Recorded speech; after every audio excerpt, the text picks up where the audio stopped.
Hey everyone, my name is Cullen Smith. Welcome to Lifting the Veil.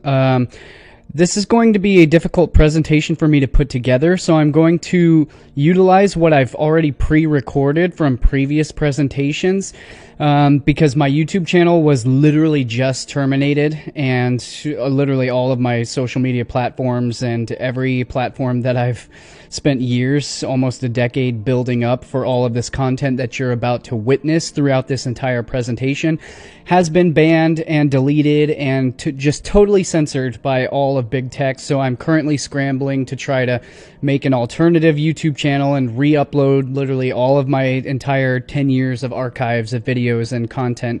So I've been scrambling doing that. So I've struggled to put together this presentation, so I'm going to utilize pre-recorded segments from various presentations to go into this presentation. So we will cover a lot of material, and we're going to cover a lot of ground here, and I apologize because I'm not able to go as in-depth as it really needs to be, but we will do that in future presentations.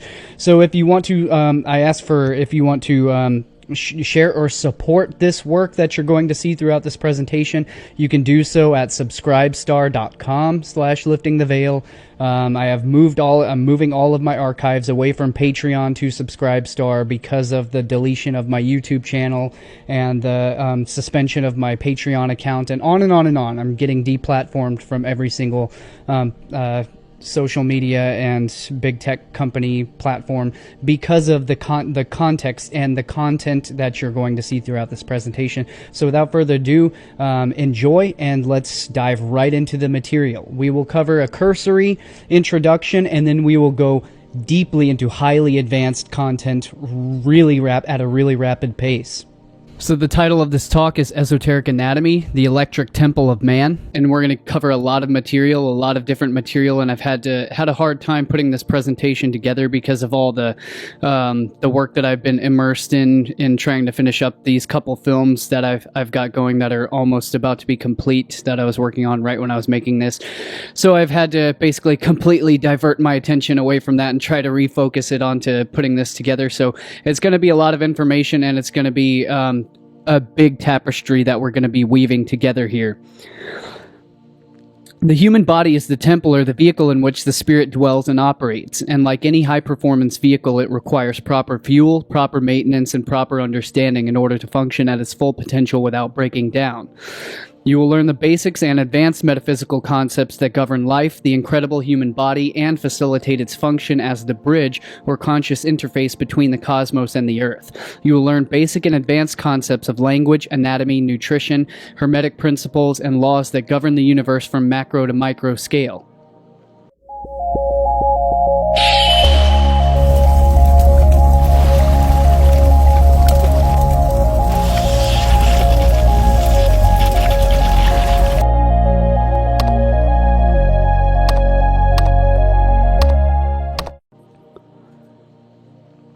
Logia is the study of.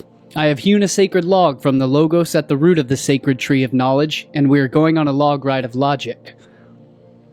We are embarking on a quest, an initiation through the sacred portal into a rapid overview of the universal mysteries. We will cover the 7 liberal arts, the 7 hermetic principles, doctrine of signatures, epigenetics, and as always, lots and lots of scientific symbology. This is the essence of the Sacred 101, of the gateway of initiation into the portal of the sacred mysteries, to embark on the journey, on the hero's quest. To embark on this quest, we will need foundational tools in order to help decode and decipher the reality and understand the world and ourselves at large.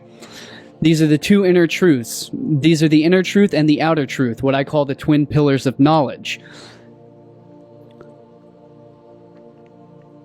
Gnosis means knowledge in ancient Greek, and it refers specifically to knowledge of self through the internal subjective experience.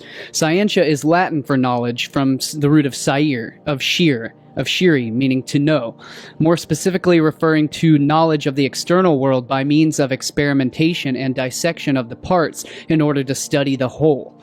These are the two pillars of knowledge of self, inner and the outer. One must know thyself in order to understand our relationship and role in the cosmos in relation to one another. One can subsequently also come to know thyself by knowing the other. The biblical usage of knowledge of knowing the other meant intimacy, as in sexual union, as in to get to know you better. This is the knowledge of the forbidden fruit of the tree of knowledge. This is the fundamental knowledge of nature and its reproductive life cycle that is capable of inflicting either great harm or potentially revitalizing and invigorating, enriching the human experience. The keys of knowledge include the 7 liberal arts, which is composed of the 3 roads and the 4 roads, the trivium and the quadrivium. Symbolism is the language of the mysteries, the means by ever which man shall come to know things yet to be understood and intrinsic to his being. Symbolism is a fractal and multi-dimensional form of communication, condensing and distilling vital knowledge of physics and principles of nature into simple memes, which means that which can be memorized or passed on. And that is the very essence of the ancient Hebrew meaning of Kabbalah, which literally means a circle of select individuals, and it also means the knowledge or the wisdom of the elders passed down traditionally, generationally over time. So it's essentially the sacred torch, the sacred flame of Freemasonry, the sacred flame of knowledge, the Olympic torch that is being lit and carried throughout the ages, through the underworld, from the golden ages through the dark night, the long night, and back into the golden ages once again. It's the keeping of the sacred flame of knowledge. Symbolism is capable of conveying far more informationally dense subject matter than most other forms of conveyance, and is therefore fractal in its capacity. Fractality means self-similarity, and is a key component of this presentation. The universe is fractal or holographic in the sense of the ancient Greek root word holos, is its origin of holographic, meaning whole. The same root word of health and the same root word of holy, because to be holy is to be healthy, and to be healthy is to be made whole. By syncretism and integration, assimilation and appropriation, it means that every part within the whole contains the whole within it, hence a hologram. The arts faculty was considered the lowest of the higher was considered the lowest, but was required of all students before entering into the higher faculties. The trivium, or the 3 roads, includes grammar, rhetoric, and logic, and this conveys the ability to be able to convey meaning and communicate the sacred mysteries to those around us and to the world at large, to take the internal and the external world and cross that boundary or the barrier between the two. Whereas the quadrivium, based on Pythagorean division of mathematics, includes arithmetic, which is the measure of number, geometry, which is the measure of number in space, and music, which is the measure of number in time. Astronomy or cosmology is the whole picture, the big symphony, the measure of number in space and time. It's the complete synthesis of all of these elements of the fundamental foundations of nature. These 7 liberal arts also correspond hermetically to the 7 hermetic principles, as originally written by the 3 initiates in the Kabbalion. And these principles compose of the principle of mentality, which states that all is mind and the universe is mental. One of the main components that we will focus on throughout this presentation are what follows from this point on, particularly the law of correspondence, and most of these other laws are actually essentially also contained as basically one ultimate principle. So they are different aspects of essentially sort of the same thing. Correspondence represents as above, so below. Or in other words, a mirror reality. That which is above on the macro level is also equivalent to the same level of physics as that which is below on the microcosmic scale, or the smaller fragment of reality. The laws of vibration state that nothing rests, everything is in motion, everything vibrates. And this is because everything is essentially a resonation of sound. Everything that is physical matter is literally arises from sound is an effect of vibration. When things move, things vibrate, and when things move and vibrate, that creates sound as a byproduct. The laws of polarity state that everything is essentially has its polar opposite, which equates essentially as well to the principle of gender, which is, as Walter Russell suggests, is that all of nature is divided into twin opposing sex pairs of opposites, which act like pistons of the universe, interchanging and seeking balance and rest within its polar opposite, where that balance and rest lies, where in the stillness, the center point of the fulcrum between those oscillations of motion or movement, that still point of the fulcrum is the unification that ties it all together and is the engine of all creation. And so this is the two dualistic polarities of nature, which composes the laws of rhythm, which states that everything is in ebb and flow. Everything breathes in in-breath and out-breath in nature. Everything is animated through this motion and this alternating change between polarities, which creates motion and movement in the universe. The law of cause and effect is also one of the main components that we will be focusing on. One of the main components of reality is that everything, for every action, there is an equal and opposite reaction of Newton's second law of thermodynamics, and that everything that happens has an effect. Everything that we do, everything that we say, everything that we think has an effect, and every effect has a cause. And to understand the intrinsic relationship between that is to better understand ourselves and to better navigate for an optimal lifestyle. Pythagoras had said that, "Man, know thyself, then thou shalt know the universe and God." Protagoras of Abdera had said, "Man is the measure of all things." An ancient Egyptian proverb has said that the kingdom of heaven lies within you, and whosoever shall know themselves shall find it, which then transferred to the later ancient Greeks, which also says which says temet nosce, meaning to know thyself, which was a Greek aphorism hanging above the temple of Delphi, suggested to have been uttered by the oracle of Delphi. And we find this in the Bible as well, written as, "Neither shall they say, lo here, lo there, for behold, the kingdom of heaven lies within you."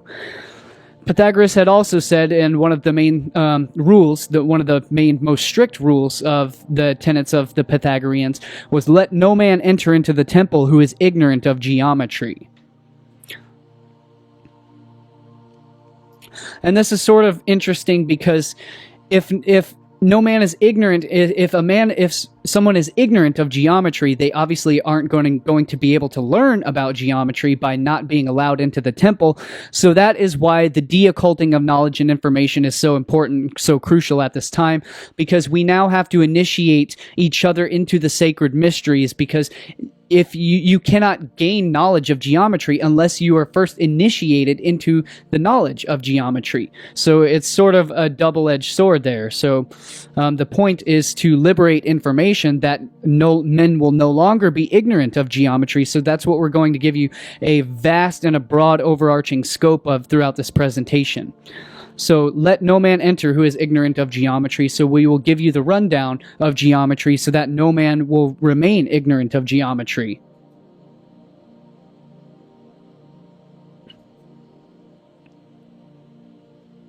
No, they're ignorant.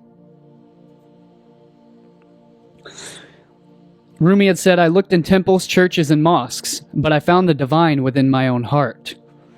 And this is so brilliantly correspondent to what I call the indwelling spirit, which is literally the ancient Hebrew depictions of God, essentially, is located within the temple. The human body is the temple in which the spirit dwells, which houses the sacred spirit. And the ancient Hebrew letter shin was representative of the element of fire, essentially the coals which stoke the sacred fire, the coals which stoke the sacred flame. And the letter shin in the tetragrammaton of the Hebrew four-letter name of God, Yod He Vav He, as constructed into the human body, corresponds with the four sacred elements, or the five sacred elements, and the fifth element being spirit. You have earth, air, fire, water, and spirit, which essentially spirit is also literally means fire.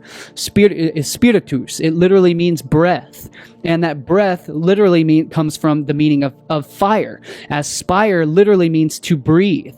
And it refers to the breathing or the combustion of oxygen, which is a process which keeps fire, which oxygenates fire, which fuels the sacred fire, which is the fuel that burns that candle, that wick of the sacred flame within the human temple.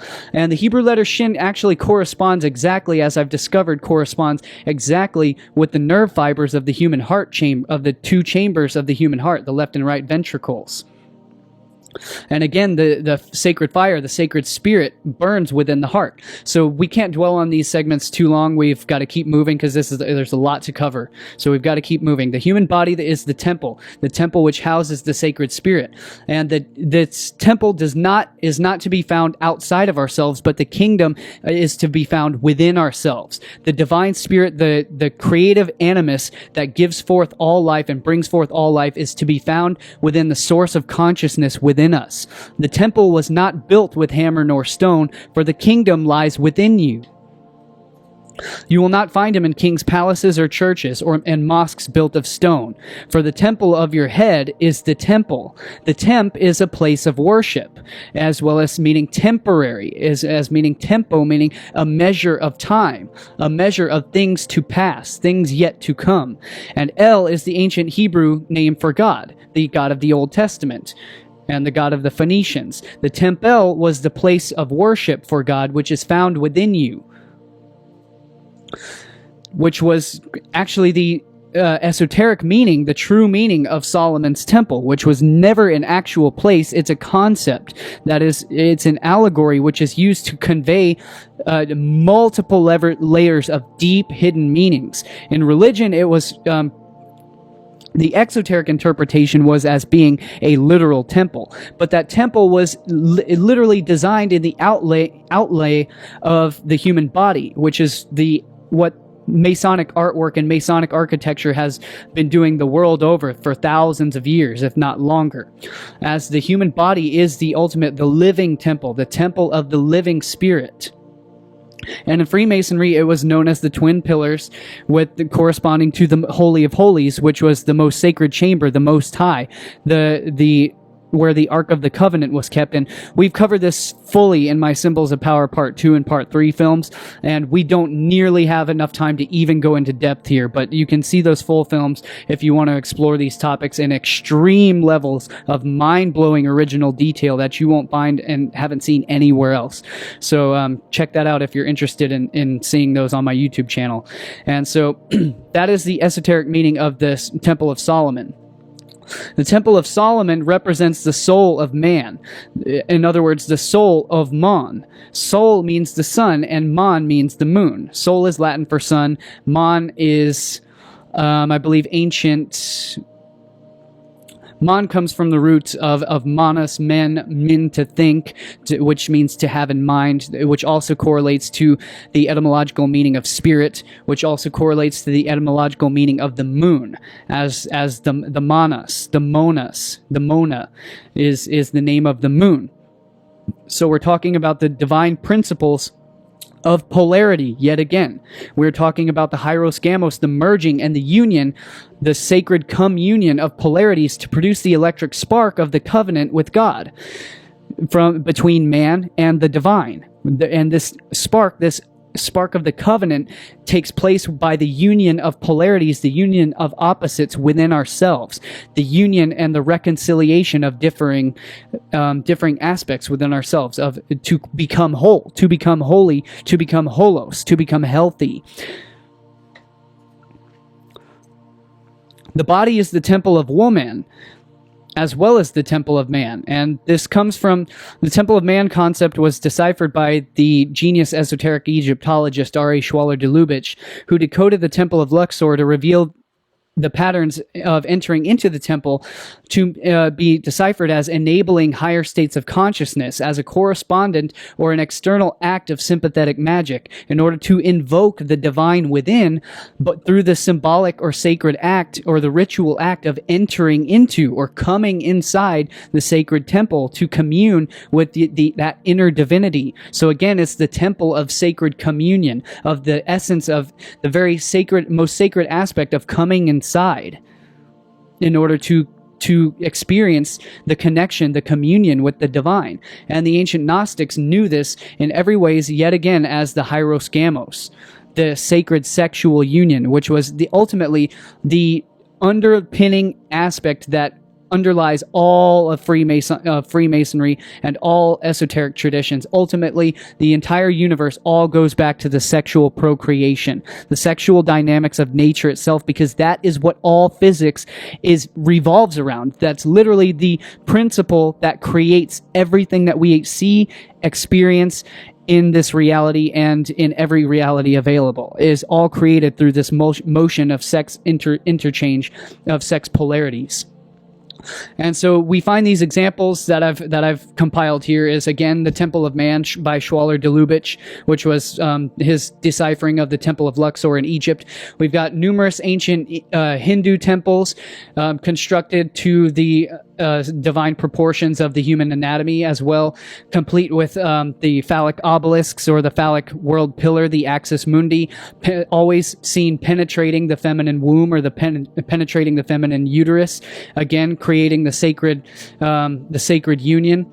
The body is the temple of woman. The woman is the mother goddess, is the sacred church, whereas the divine masculine, the temple of man, is the rock-hard foundation. The Peter, the Pater, the Patronus, the father upon which the church is built. And this is why you have the dome of the rock built upon why Peter built his church upon the rock. Why Jesus built his church upon the rock of Peter, and why Peter was the rock, because Peter is the rock-hard pater. It is the rock-hard phallic pillar upon which the church, the feminine rotunda, is built. So now you understand why the sacred dome sits on the rock. The feminine sacred dome sits upon the phallic rock. And the very meaning of church comes from the Old English word Circe. Circe was the ancient Greek goddess of magic, sometimes a nymph or a witch or enchantress or a sorceress.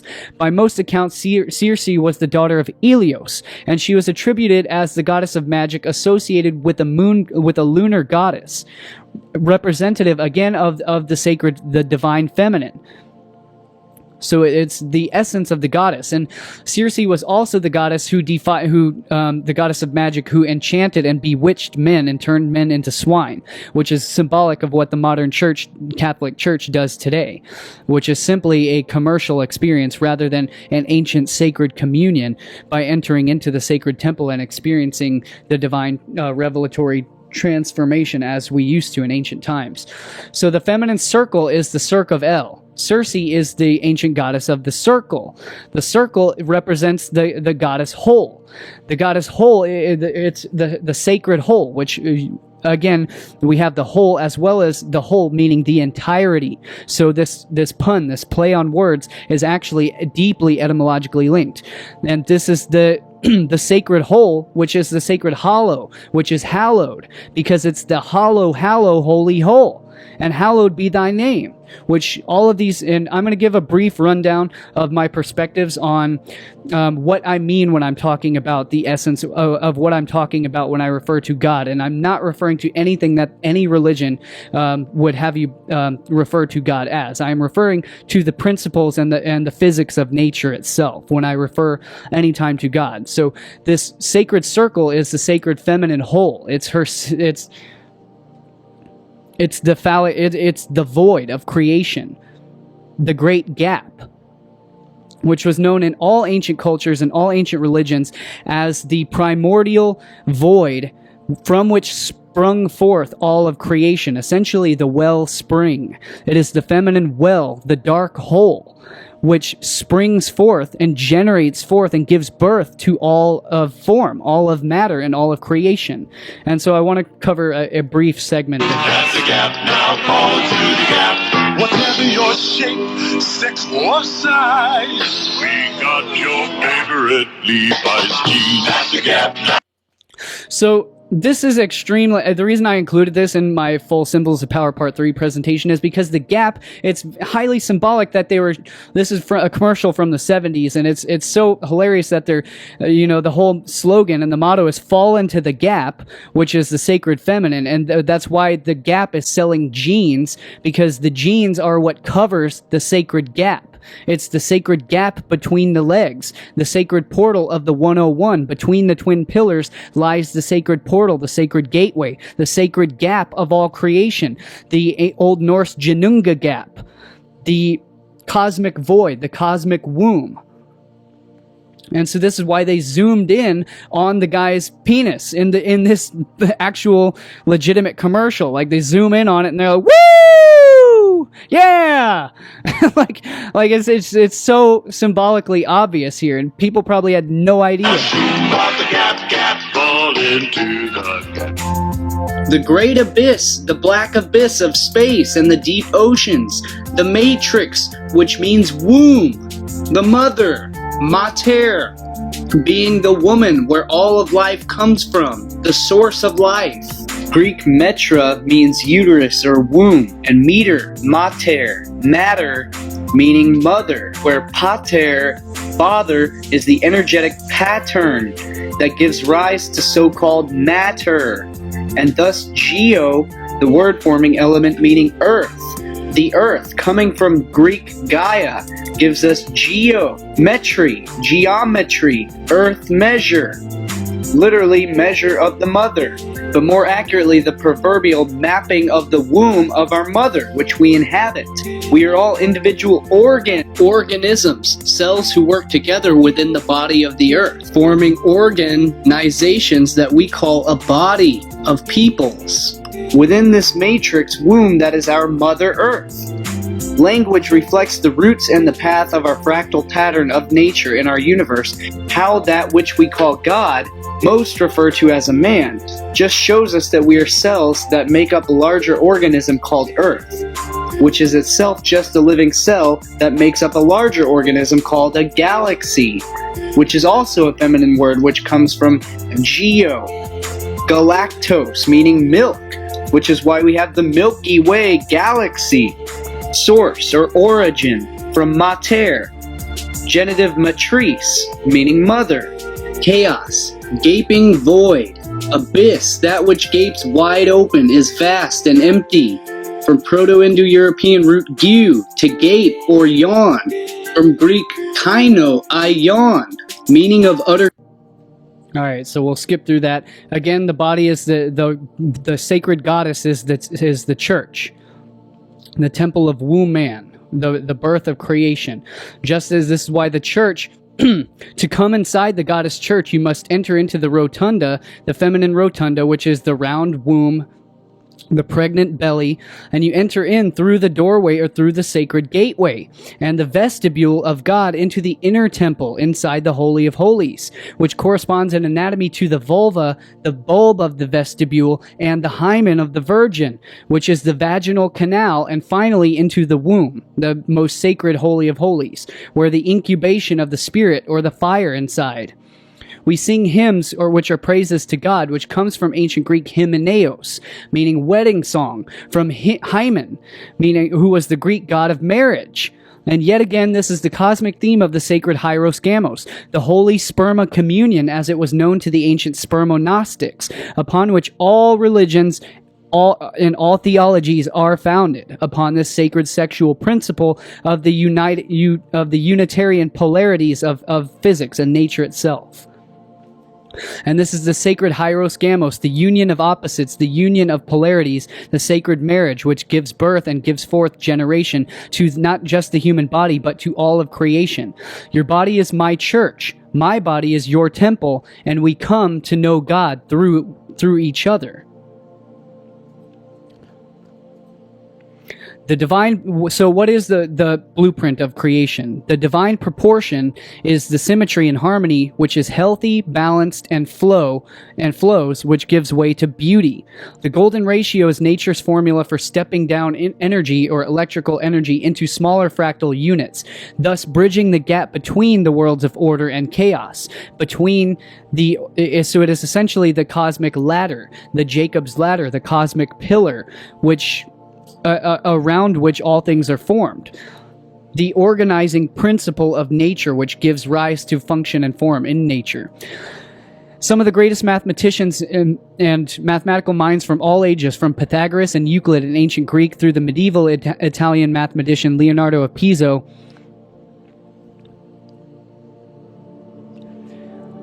some of the greatest mathematicians and minds of all times have spent countless hours over this simple ratio and its properties. But the fascination with the golden ratio is not confined just to mathematicians, biologists, artists, musicians, historians, architects, psychologists, and even mystics. All have pondered and debated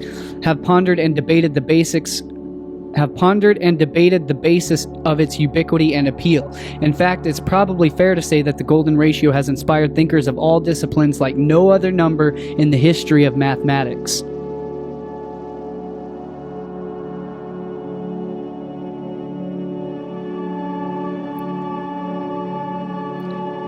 Euclid's Elements provided the first known written definition of what is now called the golden ratio. A straight line is said to have been cut in extreme and mean ratio, when as the whole line is to the greater segment, so it is greater to the lesser. So in other words, the golden ratio is literally the formula of correspondence, because it steps things down to smaller and smaller scales, infinitely large and infinitely small. So it is the formula by which things are created fractally. And it's not the only fractal form, but it's the main fractal form in this physical universe that we know of and that we experience.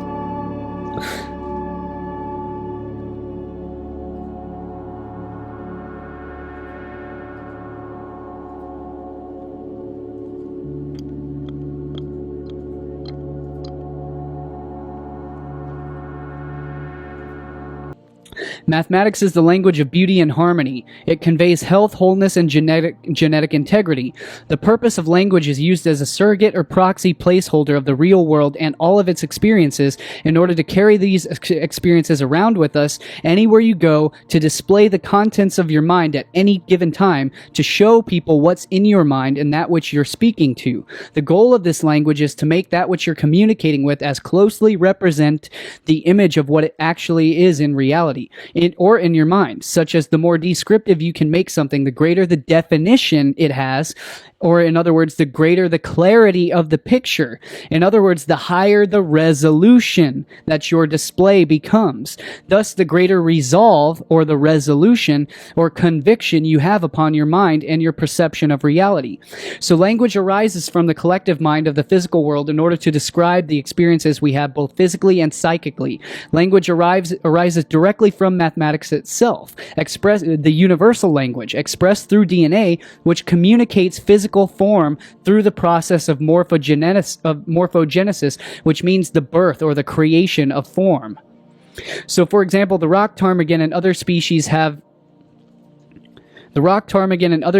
don't have to think about communicating their genetic health with mates. The health of the DNA does that for them because their plumage displays a perfect fractal spiral hypertrochoid pattern depending on how healthy their gene expression is. So the healthier the genes are, the more perfect the spiral mathematics of their feathers are. This is same with how we perceive physical beauty in the world. Studies have shown that the healthier the DNA in ptarmigans, the more perfectly the feathers display the Fibonacci sequence. We experience this through peacock feathers as well, which directly displays this vortex hypertrochoid mathematics. Fractal geometry in biology communicates strong genes, healthy expression, as well as beauty, vitality, fecundity, virility, etc. So does this pattern also translate to all species, including humans? And, well, So the evidence suggests that this pattern also translates through all species, through all organisms, essentially, at some point, to some extent or another, and especially is found in the human human genetics as well. The golden ratio is in the phi of the beholder. The golden ratio is how we intrinsically measure beauty, which is why it's communication through everything we know, everything we perceive. The physical golden mean symmetry as being physically attractive, because what derives that physical golden mean symmetry is ultimately the health or the gene expression, which receives greater cosmic information and from the electromagnetic stimuli or environmental and lifestyle signaling pathways around us that communicate physical health and mental traits to our genetic well-being. A temple for the human body is found in Phi and the Pentagon.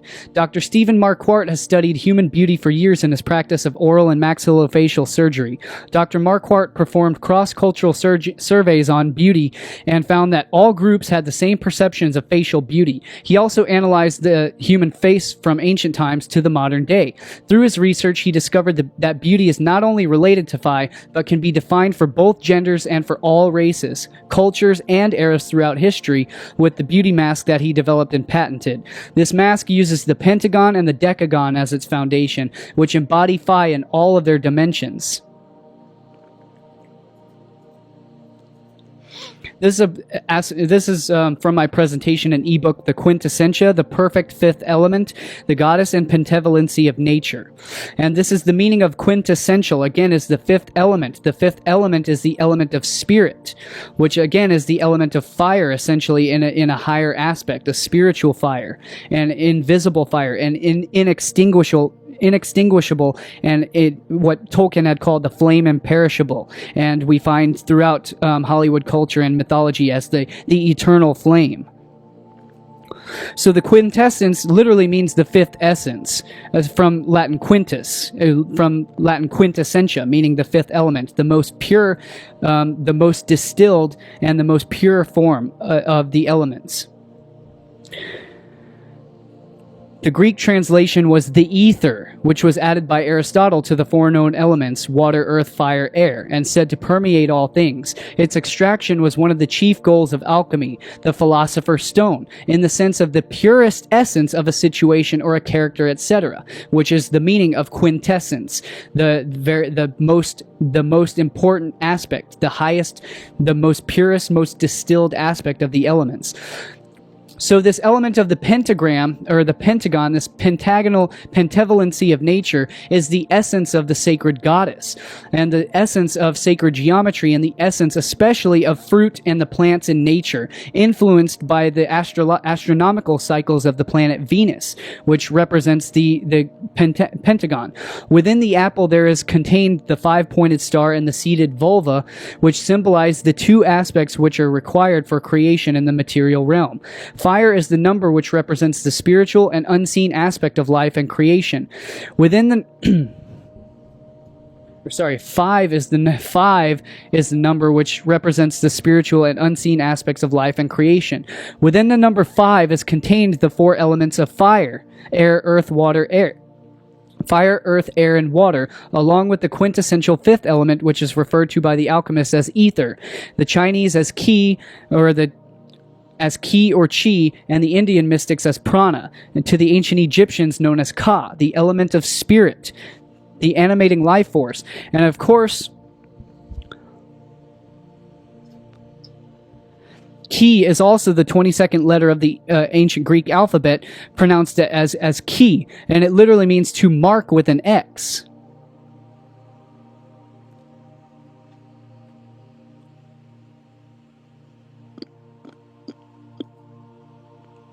The symbol of the apple, the pomegranate, and the fig, and even the Amanita muscaria mushroom are all representative of the juicy, fruiting, reproductive sex organs of the sacred tree of knowledge and the tree of life, and are actually even symbolic of the female genitalia in most cases, which is why these were the allegorical forbidden fruits of the tree of knowledge of both good and evil, depending on how it's used, referring to the sexual intimacy of knowledge, of knowing each other intimately, and thus coming out of innocence, coming out of nescience, ignorance, and naivety, and into the light of of conscious knowing, of the intellectual higher faculties of maturity, discernment, and knowing or gnosis through proper understanding of both knowing thyself and knowing the external world around us through the twin pillars of knowledge of scientia and gnosis, the internal and the outer ways to understand the world.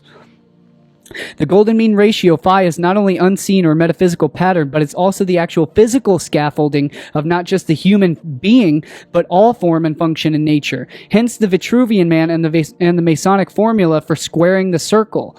The sacred number 5, the pentalpha, is the number and most prominent symbol of the goddess, representing Isis and Venus, the pentagonal spirograph signature of Venus that we witness in astronomy in the sky through the yearly cycle of Venus orbiting the sun. Or orbiting the earth, should I say. The archetypal signature of love, divinity, and beauty is represented by the pentagram and the goddess of love, and the goddess of fertility and fecundity of nature, the mother goddess Venus, the queen of heaven.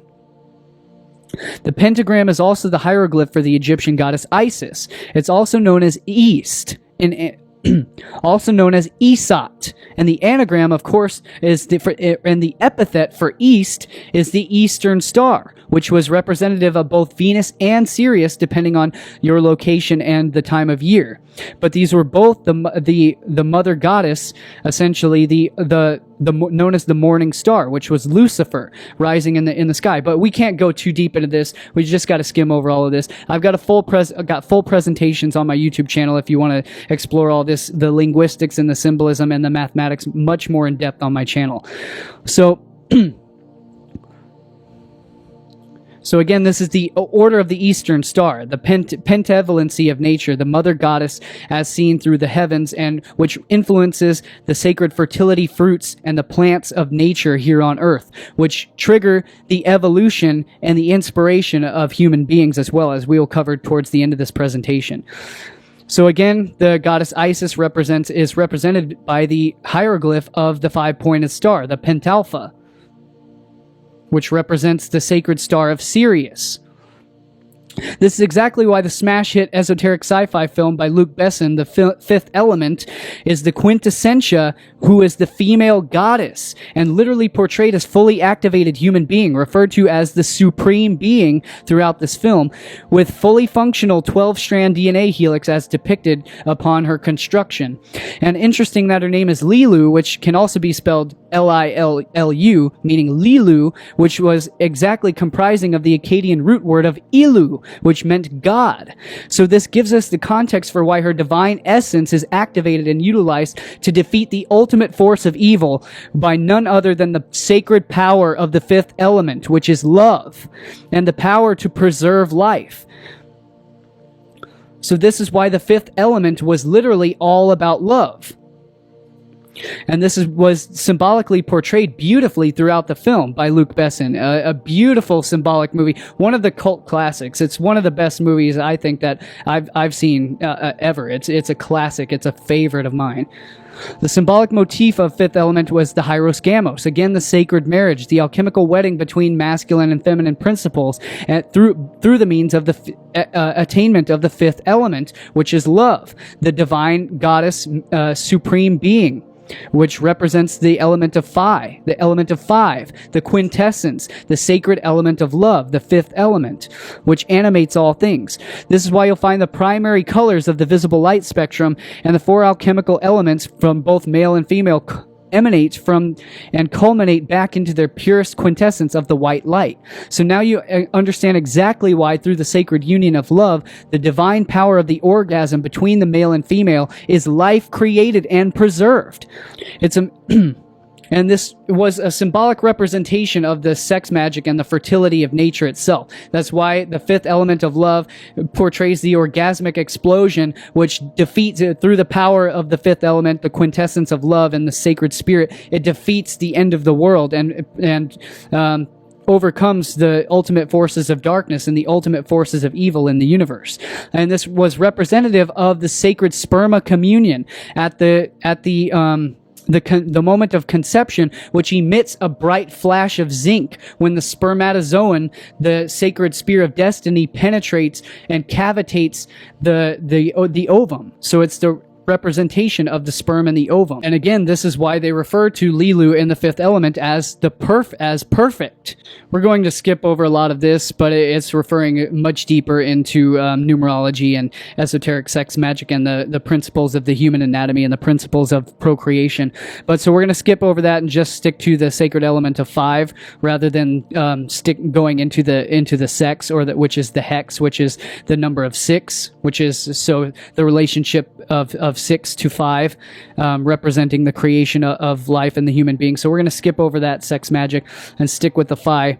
Interestingly enough, about the diapente, the moment of human conception is marked by a bright flash of light. Again, the flash of zinc, scientists have clearly discovered. In amazing new footage from Northwestern University of the moment of a human sperm making contact with an egg, a bright flash of zinc, again, a flash of light, is seen, which scientists found is the result of an explosion of zinc from the egg triggered by the sperm.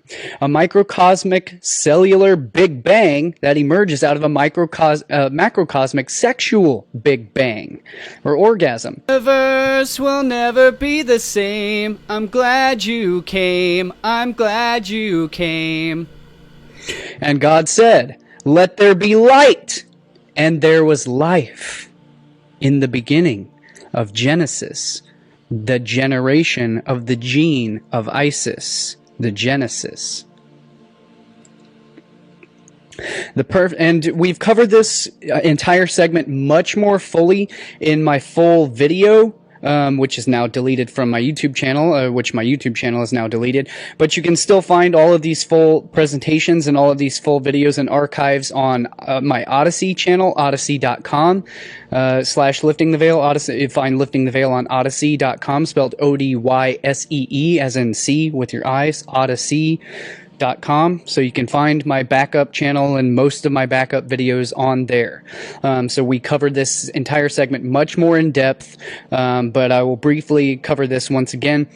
The perfect fifth harmonic, the number 5, represents the number of the human being, the physical body as shown, as well as the full explanation on the sexual creation act of the number Illuminati sacred number 23, as the 3-2 ratio of the sacred perfect fifth harmonic, and the pentavalency of man. And I don't mean that, I don't mean that in a misogynistic way. I mean that in the anthropomorphic way, or but yeah, we won't even go into that. It has been proposed by Richard Merrick, whose graphics I am showing here, the work of Richard Merrick, that the sine wave of the human spine corresponds to the perfect fifth harmonic, as well as the third harmonic partial ratio. And we will go much deeper into the sacred geometry and the mathematics of the human body and the human anatomy in my full upcoming Symbols of Power films. But that's entirely brand new discovered work that nobody has ever seen before, so I'm not going to cover that in this presentation here. We don't have time for that, number 1. And so again, the pentavalency of man, the phi ratio of the man, and the diapente. Again, see my full video on Odyssey for much more context on this. But in musical theory, the perfect fifth is the musical interval corresponding to a pair of pitches with a frequency ratio of 3-2, or very nearly so. It occurs above the root of all major and minor chords, known as triads, and their extensions. Until the late 19th century, it was often referred to by one of its Greek names, the diapente. Interestingly enough, about the diapente is that if we apply that to etymology of the actual pentagram itself and divide it in a diagonally in two vertically, such as bilateral symmetrically, we can see the 3-2 ratio with the 3 points of 2 halves each. Or if we cut it diagonally in half horizontally, we are left with the same 3-2 ratio yet again. 3 points to 2 points, 3 above, 2 below. Any way we divide the pente, we are left with the perfect fifth harmonic ratio. Symbolically, of course, not musically. I'm not referring to that literally. I'm just referring to that synchronistically. So maybe now you know why the Supreme Being is the perfect fifth. According to Protagoras of Abdera, man is the measure of all things. The 7 liberal arts are composed within the very structure and the nature of human beings, and the human being as a culmination of the very form and function of nature itself. And in this way, we are not separate from nature, nor set apart from that which supports us and which we are composed of.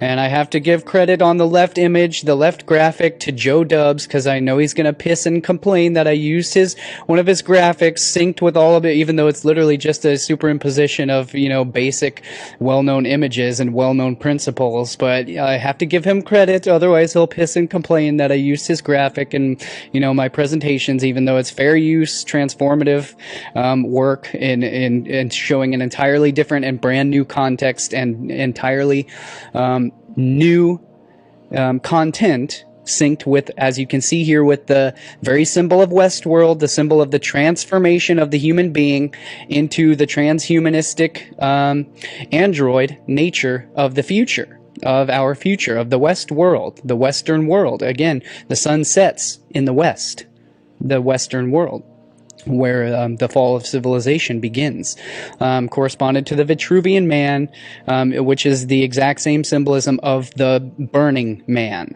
Yet again, the transformation of human consciousness and the transformation of the human being into the next phase. But we will, at least I'm referring to the inorganic transformation, as opposed to what we are going to present through this presentation is the biological evolutionary transformation, using the organic technology of the human genetics and the human, the optimization of the human being. And this is brand new original content. I covered the left graphic very briefly in my full Pentavalency of Nature and the Goddess Venus and the Pentavalency of Man video. Again, the one I was previously referring to on Odyssey, on my Odyssey channel. But again, yet again, we see the Vitruvian man, the pentavalency in the human skull of the superior cranial fossa, superior view of the cranial fossa, which otherwise known as the cranial floor. We can see the pentavalency, the perfect pentavalency, or if you divide it perfectly down the midline, what is known as the Sushumna in Sanskrit, yogic Kundalini vernacular.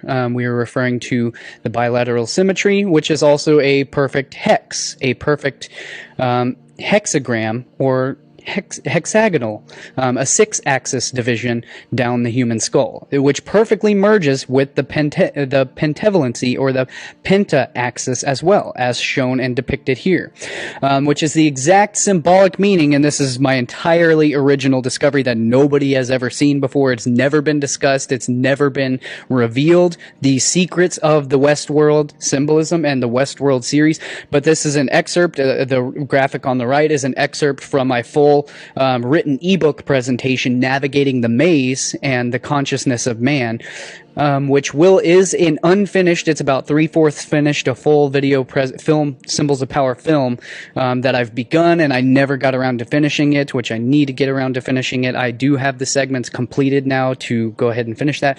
But so anyways, aside from the point, we're viewing the entire series secret of the maze in Westworld. It was literally the entire symbolic essence of the entire first series of Westworld revolved around the maze, which refers to the labyrinth, the maze of consciousness. The maze is a long ancient symbol of both fertility, as above, so below the belt, as I've coined in my full Symbols of Power series.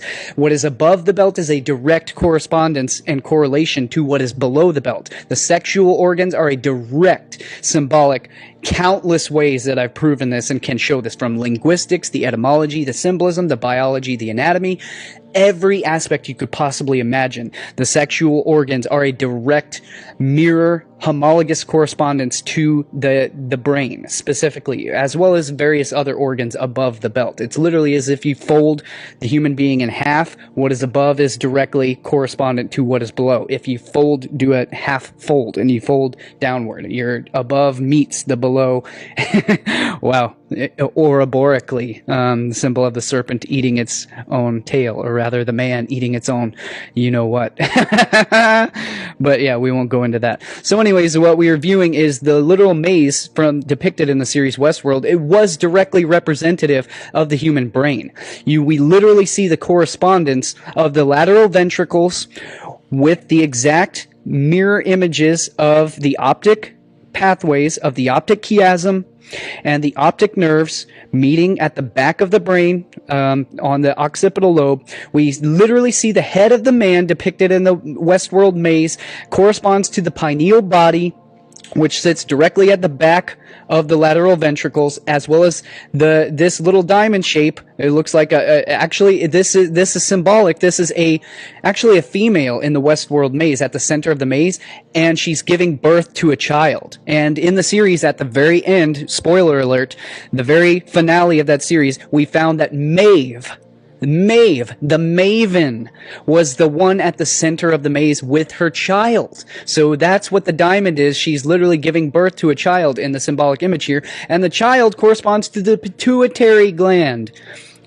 directly beneath the lateral ventricles of the human brain, as I've discovered and depicted here. And it's a direct correspondence. And yet again, we also find the symbolic Christian ichthys fish, the Christian fish, known as the ichthys, which literally is Greek for Greek meaning fish bladder. And that's what the Christian fish is the fish bladder. Is the ichthys, symbolic of Jesus as the resurrection, and we can't even begin to go into that. That's entire subjects for future film presentations. But so that is what the symbolic essence of the maze it's all about, the coming to awareness, the coming and the discovering of consciousness within, particularly in the series, it was both the ascension of consciousness of the androids, or the fabricants, as well as the consciousness of mankind, out of this entire process of transformation, of basically essentially becoming God. They created, the AI, the artificial intelligence, so man becomes God, and it creates an image of himself. He creates artificial intelligence in his own image, proverbially. And so that's the whole symbolic essence, and that's literally, they depict that in one of the episodes. They show the 5 stages of the pyramid of consciousness. And the peak, the capstone of the pyramid is self-reflection, introspection, self-awareness. And again, Pythagoras, man, know thyself, and ye shall know the universe and all of its gods. So I think that's a brief summary. I covered as deeply as I think is adequate for this graphic here. I didn't just want to skip over it because, people will take it and, maybe take it out of context. So let's move on.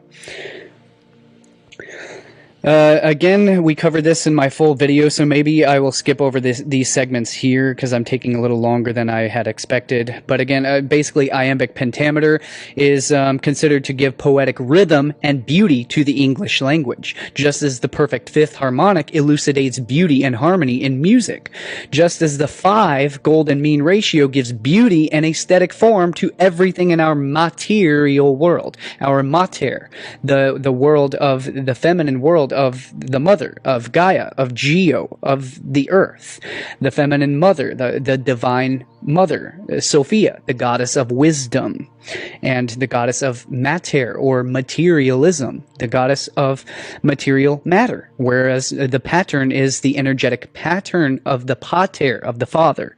So you have father and mother both giving spirit and matter, earth and heaven, on earth as it is in heaven, as above so below, the father mating with the mother, in ancient Egyptian known as Net or Nut and Jeb, Jeb as the earth god, impregnating the celestial sphere, the celestial cosmos. And so we've covered that much more deeply in Symbols of Power Part 3 film, so we can't even begin to go into all of that.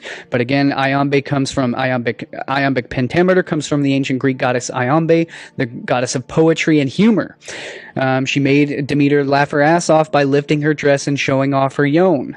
known as Balbo, the face of laughter upon a sacred yoni.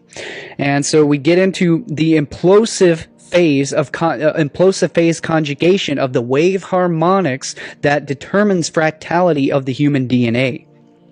And again, communicating the intrinsic ideal pattern, structure, or form of nature. And it's a template, or in other words, a pattern, a pater, the masculine within the divine feminine mater of the matter.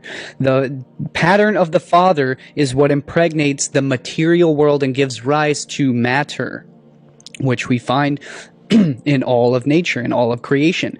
And it's a template, a guideline for what communicates strong fractality, or in other words, symmetry. Divine symmetry is how we define beauty in nature. And what the ancient hermeticists, such as the Greeks and the Egyptians, used to publicly portray and display in their artwork as being the divine proportion, which is what the health and fitness and strong genetic potential displays itself as in physical form. The Neoplatonists had come to know it as the good and the beautiful.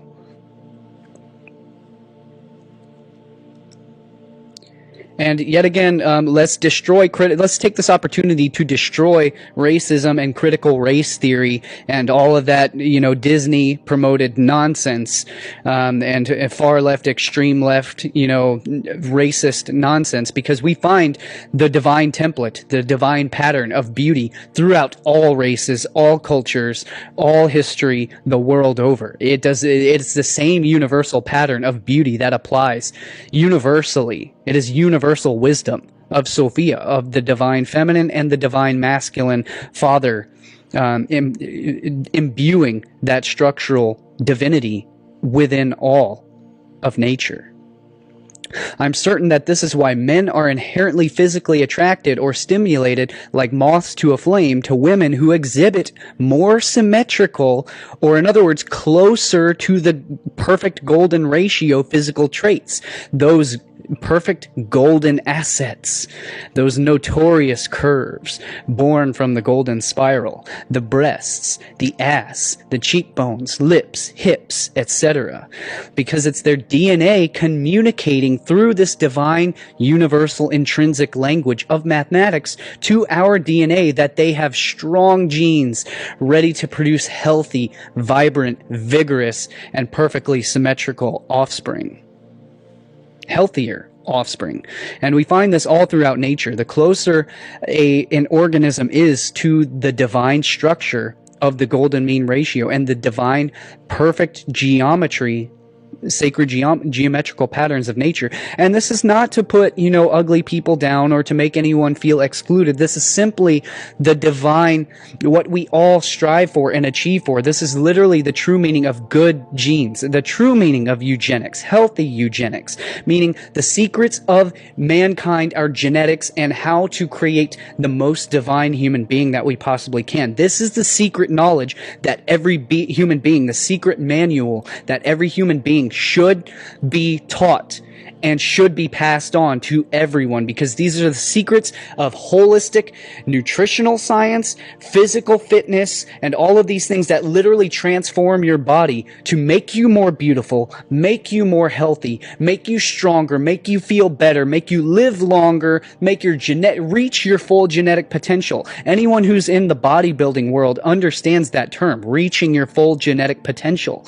It means you literally get as big and as ripped and as your muscles fill out into a perfect, divine, sacred geometrical symmetry. The more ripped you get, that your muscles start to reveal much more of the sacred geometrical patterns of nature. And I'm not going to get into that. We can't get into that in this presentation. That's an entirely original secret that I've got planned for some of my full, they're actually almost finished, my next Symbols of Power film series. So we will get into that later on.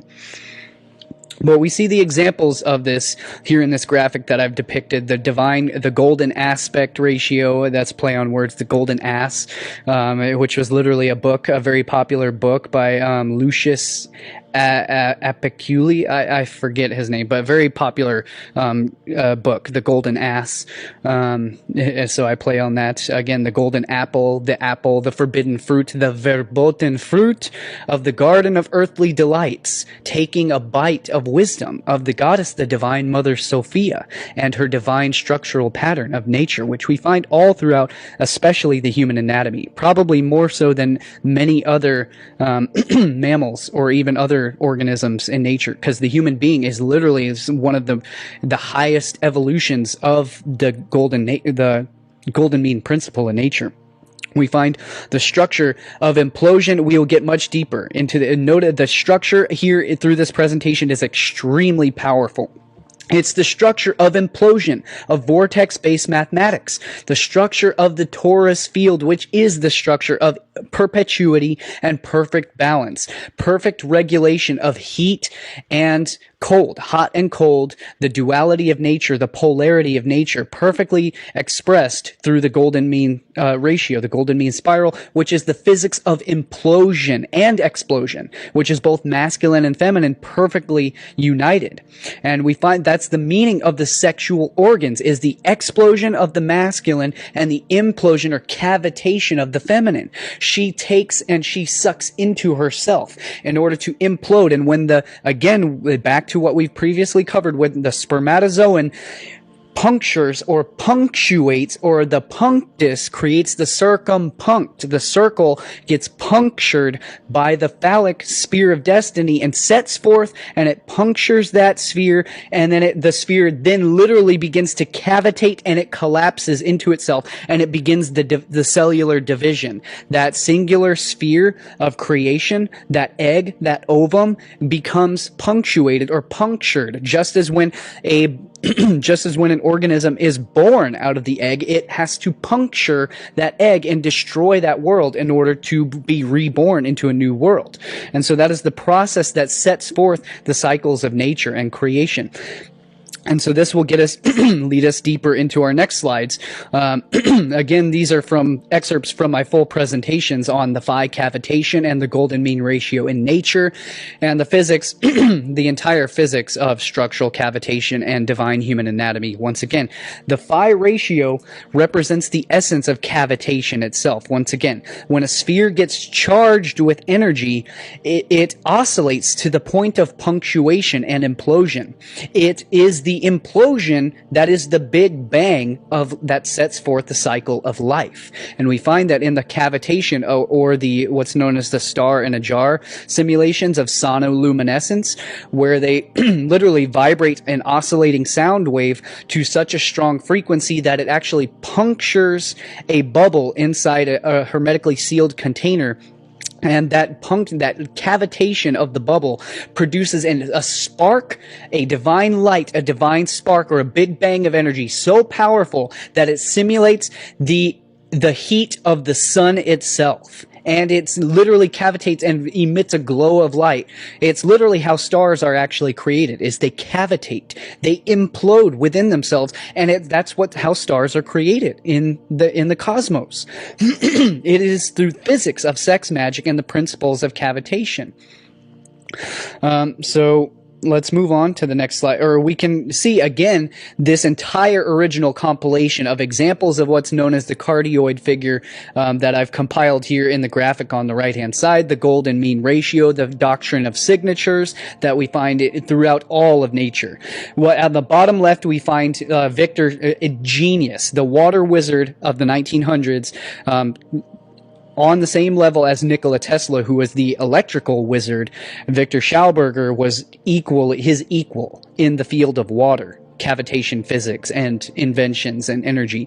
And this was his golden plow that he designed in order to enrich the soil with vibrant microbiota and microbacteria in order to allow the crops to thrive. And he designed his plow based on the golden mean cavitation physics of nature itself. And I don't think he even understood consciously just how that exact structure is found all throughout nature, the way I have depicted here in this correlation. So I will show you all the examples here. So his golden plow is on the bottom left-hand corner.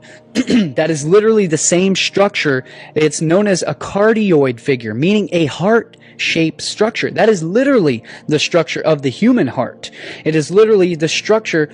Oh, I've got another example that is absolutely perfect, that isn't included in this graphic, but I discovered another one. It's literally, there's a depiction of a goose, a mother goose, and her wings are uplifted, and it's literally the exact structure of Victor Schauberger's golden plow here. The mother goose's neck is exactly with the handle of this plow, and her wings are uplifted to the side exactly in the she literally curves them and I can't show you that because I don't have it uploaded for this presentation, but it will be in future presentations. So I did a play on words. It's the golden plow. He designed it off the golden ratio, and it's also literally, it's the color of gold. It's color gold, but that's aside from the point. So it's a play on words. The golden plow, to plow that golden ass, because again, it's literally the structure of the sex here. Also, that is the structure of the goose. That is the structure of the cardioid figure through all these depictions here in nature.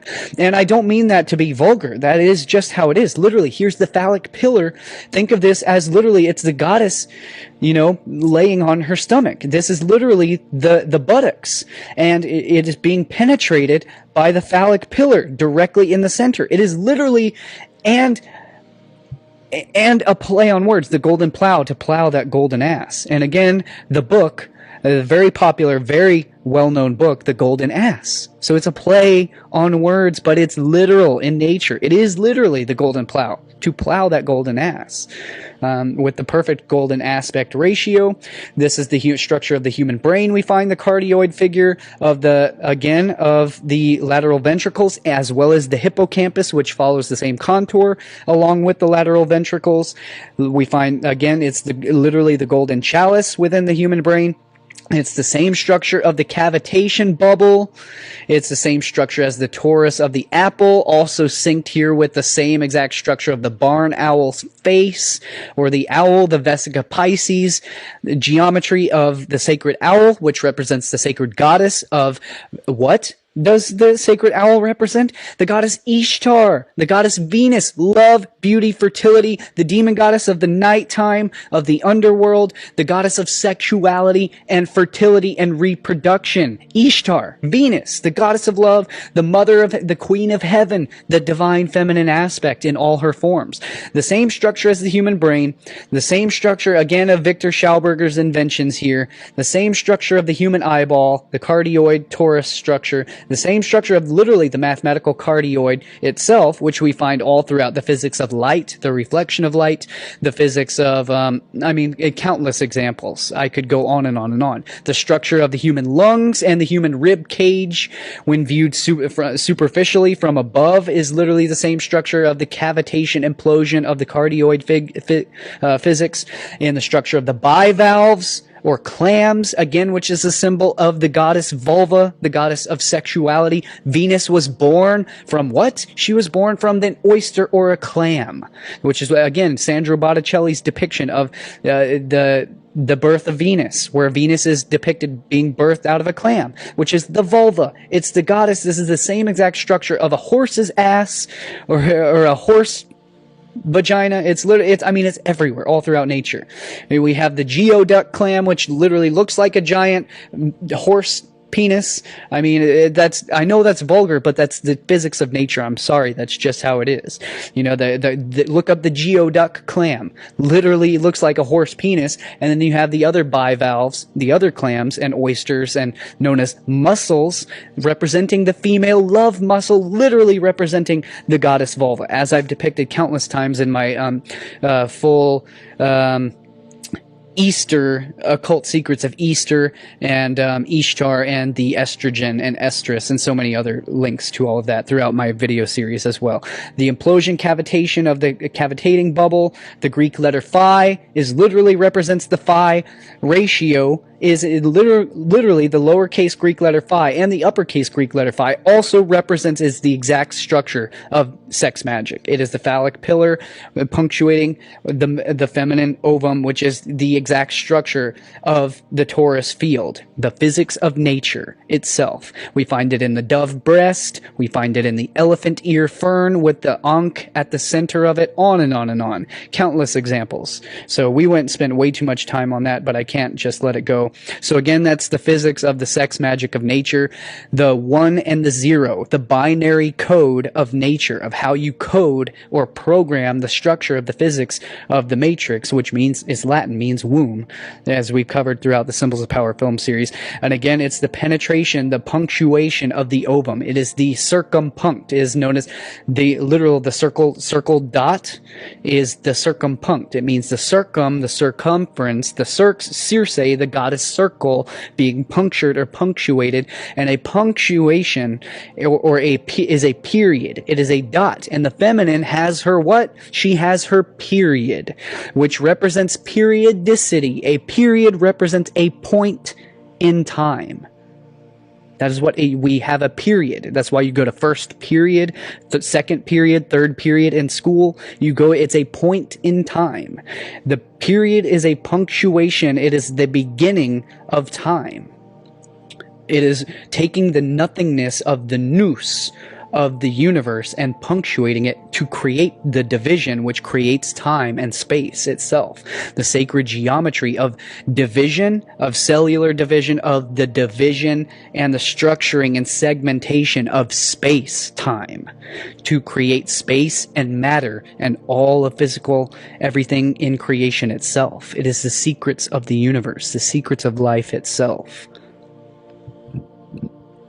The principal elements of sacred geometry. And again, we notice the cavitating punctuation of the physics of implosion. The cavitating phi ratio physics of implosion and punctuation in nature. The left is an image that I have put together. Again, the cardioid heart cavitation. Again, the heart is literally a cavitating organ. The blood actually cavitates and vortexes, spirals into the heart, which is a twisting, torquing muscle structure. It doesn't just pump. It generates its power from a twisting, torquing, cavitating structure of the human heart. And we find this very same structure within the creation of life, of both the feminine uterus. We find it again where the egg is invaginated, or in other words, it is cavitated. That's what the term invagination means. That's why she has a vagina, which means she has a cavity. It's imploding. It's an opening, which is what a vagina is. Vagina means a sheath. It is an opening. That's what the term invagination means. And this is an image from Dan Winter here. Depicting the cavitation of the ovum by the sperm, which then again triggers the cellular division. It's literally the heart, the cardioid shape of the uterus of the human heart. Again, as above, so below the belt. As above, in the brain, in the heart, in the chest cavity, in the rib cage, in the human heart itself, and in the uterus as well. As above, so below the belt, as I have coined throughout my film series. The sperm's charge, again, penetrates and punctuates the ovum. Sets forth the course of life, the Big Bang. And again, just as I was describing, here's another depiction, the two hearts, one form. The human chest cavity in an MRI scan reveals the lungs and the perfect golden mean ratio, 5 spirals, 2 of them cavitating, where? Directly at the center of the human heart is the cavitation physics, implosion physics of the human rib cage and the human chest cavity and the lungs, which the lungs are what? They are cavitating. The air expands and contracts in our lungs. It is expansion and contraction, the physics of nature. Expansion is masculine. Cavitation or implosion is feminine.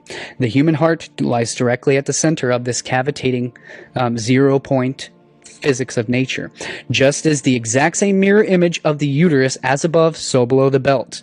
The human uterus in the first trimester depicts the perfect cardioid phi golden ratio cavitation, where the heart corresponds directly to the child in the uterus as the exact same structure, homologous structure, which means basically it's representative as the fetus.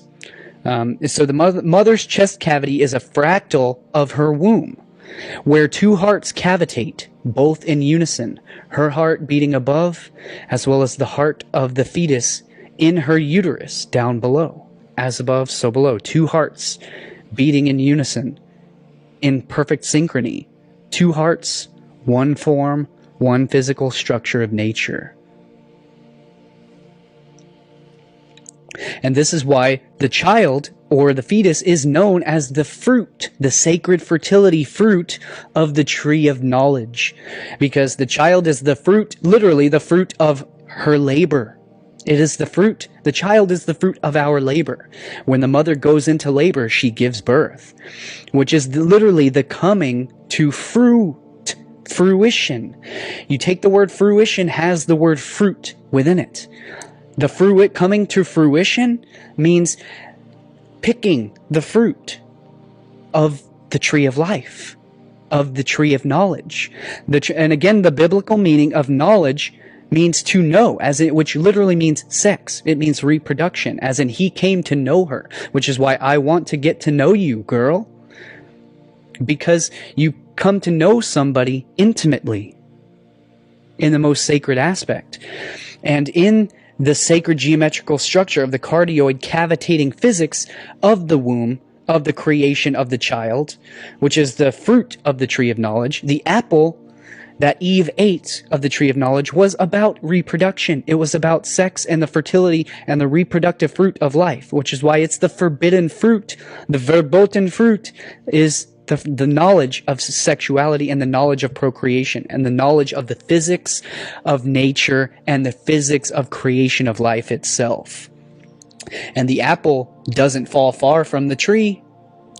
Where we get the phrase from, because the child is the fruit, the coming to fruition of the hierosgamos, of the sacred communion, the common union, from Latin cum, or Greek, or Latin cum, which is literally the same meaning of com, spelled C-O-M and C-U-M. Cum literally means together. It means with, together, which is why you graduate cum laude, or with honors.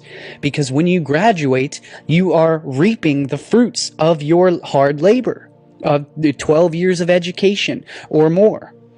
14, 16, 18 years of education, you're reaping the graduation, the fruits of your labor. You are coming to fruition. You are receiving the laurels. Literally, the laurels were literally the wreath crown that you receive at graduation of the university in ancient Greece. You receive your laurels, hence the term resting on your laurels. In other words, resting on your achievements. The laurel, a laureate comes from, we can't even begin to go into that. The roots of gold, the golden crown, the golden halo of the sun, the halo of enlightenment, the aura, the aureate, the laureate, the glorious halo of the sun, of HOLOS, the hallowed holy halo of the sun. But so the apple literally means fruit. The apple of the tree is literally the fruit. The fruit is the reproductive organ of the tree. The fruit contains the seed, and it is literally what is dropped off of the tree in order to reproduce a new tree. The fruit is the reproductive organ of the tree. So in other words, we have another depiction here of the vascular tree of life in the human placenta. And again, we notice the umbilicus of the child coming from the placenta literally has little vascular trees inside the placenta. And the placenta itself also is a fractal depiction of the tree of life. The life is the vascular tree. It is what circulates the blood, known as the blood of life. And the ancients used to believe that the blood was the source of life. Then they also believed that the breath was the source of life. And the truth is, and then they also believed that the waters, the seed, the sperm, the seed is also the breath of life. These are all the aspects that make life possible. And so we find the vascular tree of life and the reproductive tree of knowledge and the tree of life, once again. So, but also I want to point out here, notice the structure of the umbilicus is literally the spiral cavitation, as we covered in Symbols Power Part 3 film on my channel. The implosive cavitation, it's a vortex, it is a twisting spiral. It is an imploding, and it literally implodes in the center of our stomach, the center of the torso, the center of the torus, the core of the apple, known as the hyperboloid, which is hyperbole. And it is literally the implosive structure that implodes into the child to feed the child the nourishment through the blood vessels. Is literally the implosion point, as is literally the umbilicus. And we covered this in Symbols Power Part 3 fully. The umbilicus of the world, the world navel, was known as the axis mundi, is literally known as the world pillar.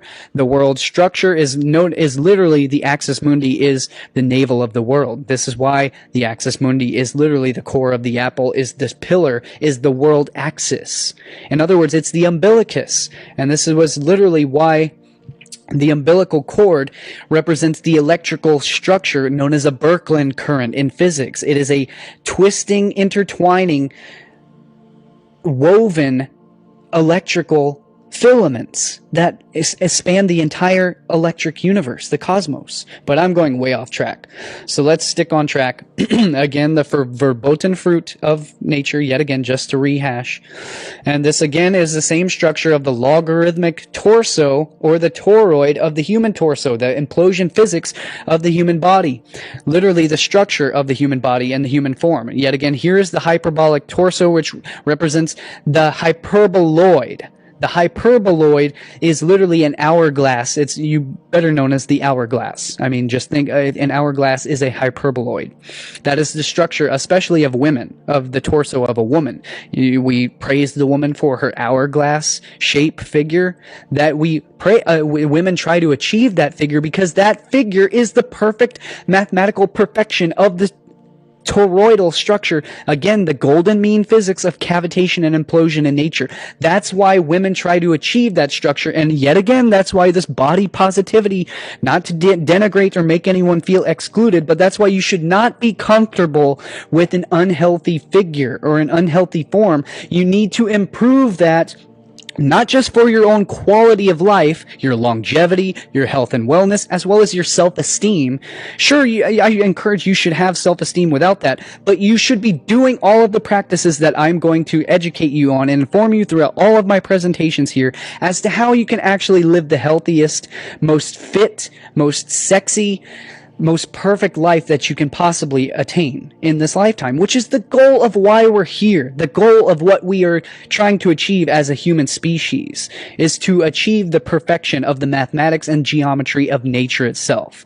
We are created in the image of God, and the image of God is sacred geometry, and that's why we have to achieve, we don't have to, but our goal, the goal of evolution, is to achieve the physics of the structure of the mathematics of God itself, which is the implosion physics of the torus field, the very structure that gives our body form. And the more deformed and out of shape we get, the less implosive, the less electrical life force that our muscles contract and can hold within our body, and the less health that our genes express. Because again, the physical form is an expression of our genes, the health of our genetics. That's why you can look at someone who is beautiful, and it means their genetic structure is literally more healthy. It means it's why we revere physical beauty, because it means that person has strong, good, healthy genes, and it means we should procreate with them in order to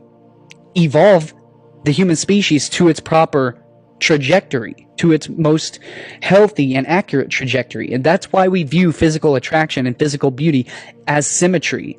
That's why we view symmetry in the mathematics of nature as beauty, because that's the trajectory that the human species is supposed to be going in. Not this woke SJW, fake, woke, racist, garbage crap about body positivity and, being fat and overweight and morbidly obese is healthy. They're trying to kill you. That is the media and the corporations trying to kill you either quickly or slowly. They're trying to make you susceptible to viral outbreaks and all that sort of nonsense by living an unhealthy, imperfect life of... Yeah, but I'm rambling on and on and on. So again, we see the cardioid pectoralis, the cardioid form in the pectoralis muscles, the pectoralis major, literally corresponds, notice the circular structure literally corresponds to the cephalic, or the cephalic veins. Cephalic means head. I don't know why that's called the cephalic veins. They're not linked to the head whatsoever, but that's what they're called. It literally reveals the perfect toroidal shape of the human torso, which is the same exact toroidal structure of the phi.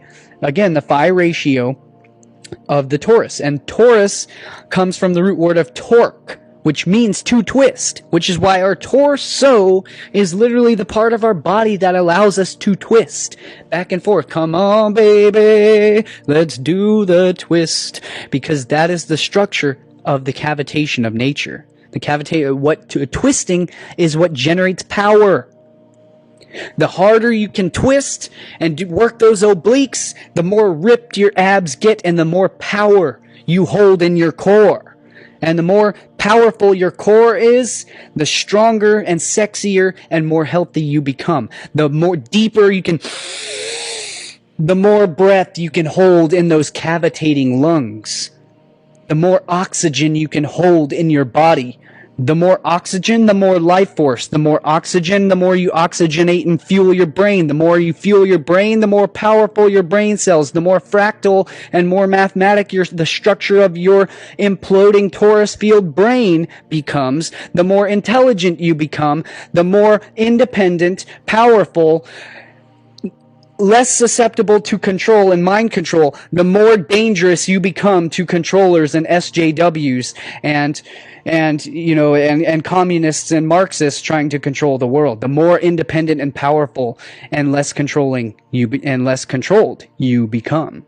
The more independent and the healthier you become. But I'm rambling off on a tangent yet again. So let's move on. The ancients openly depicted this in their art and is lost in the art of today, especially the SJW Disney Tumblr style, art of the current woke politics and, the comic books of, Marvel and DC sold out to, just total SJW corporations like Disney and, racist corporations like that. But so we found this structure in the knowledge and the wisdom of the ancients. They knew about all of this, which is why they depicted it in all of their art. But only present in the corporate logos and product marketing, while simultaneously we are reverting to revere, settling for being unhealthy. And again, as I've already discussed in the last slide, and disproportionate, which is great for self-esteem, but rewards complacency and reluctance to change, to actually reflect our inner beauty, which more intrinsically reflects alignment with the divine proportion without distortion, which really and genuinely satisfies the inner self, the soul, the spirit, the consciousness within, or our self-esteem, our knowing that you are physically and mentally healthier with proper lifestyle changes that affect genetic expression and upregulates genes that protect from disease and promote longevity, while downregulating those genes that express chronic disease. This is real eugenics, epigenetic eugenics, not artificial designer babies, test tube babies purchased by some elites in Silicon Valley.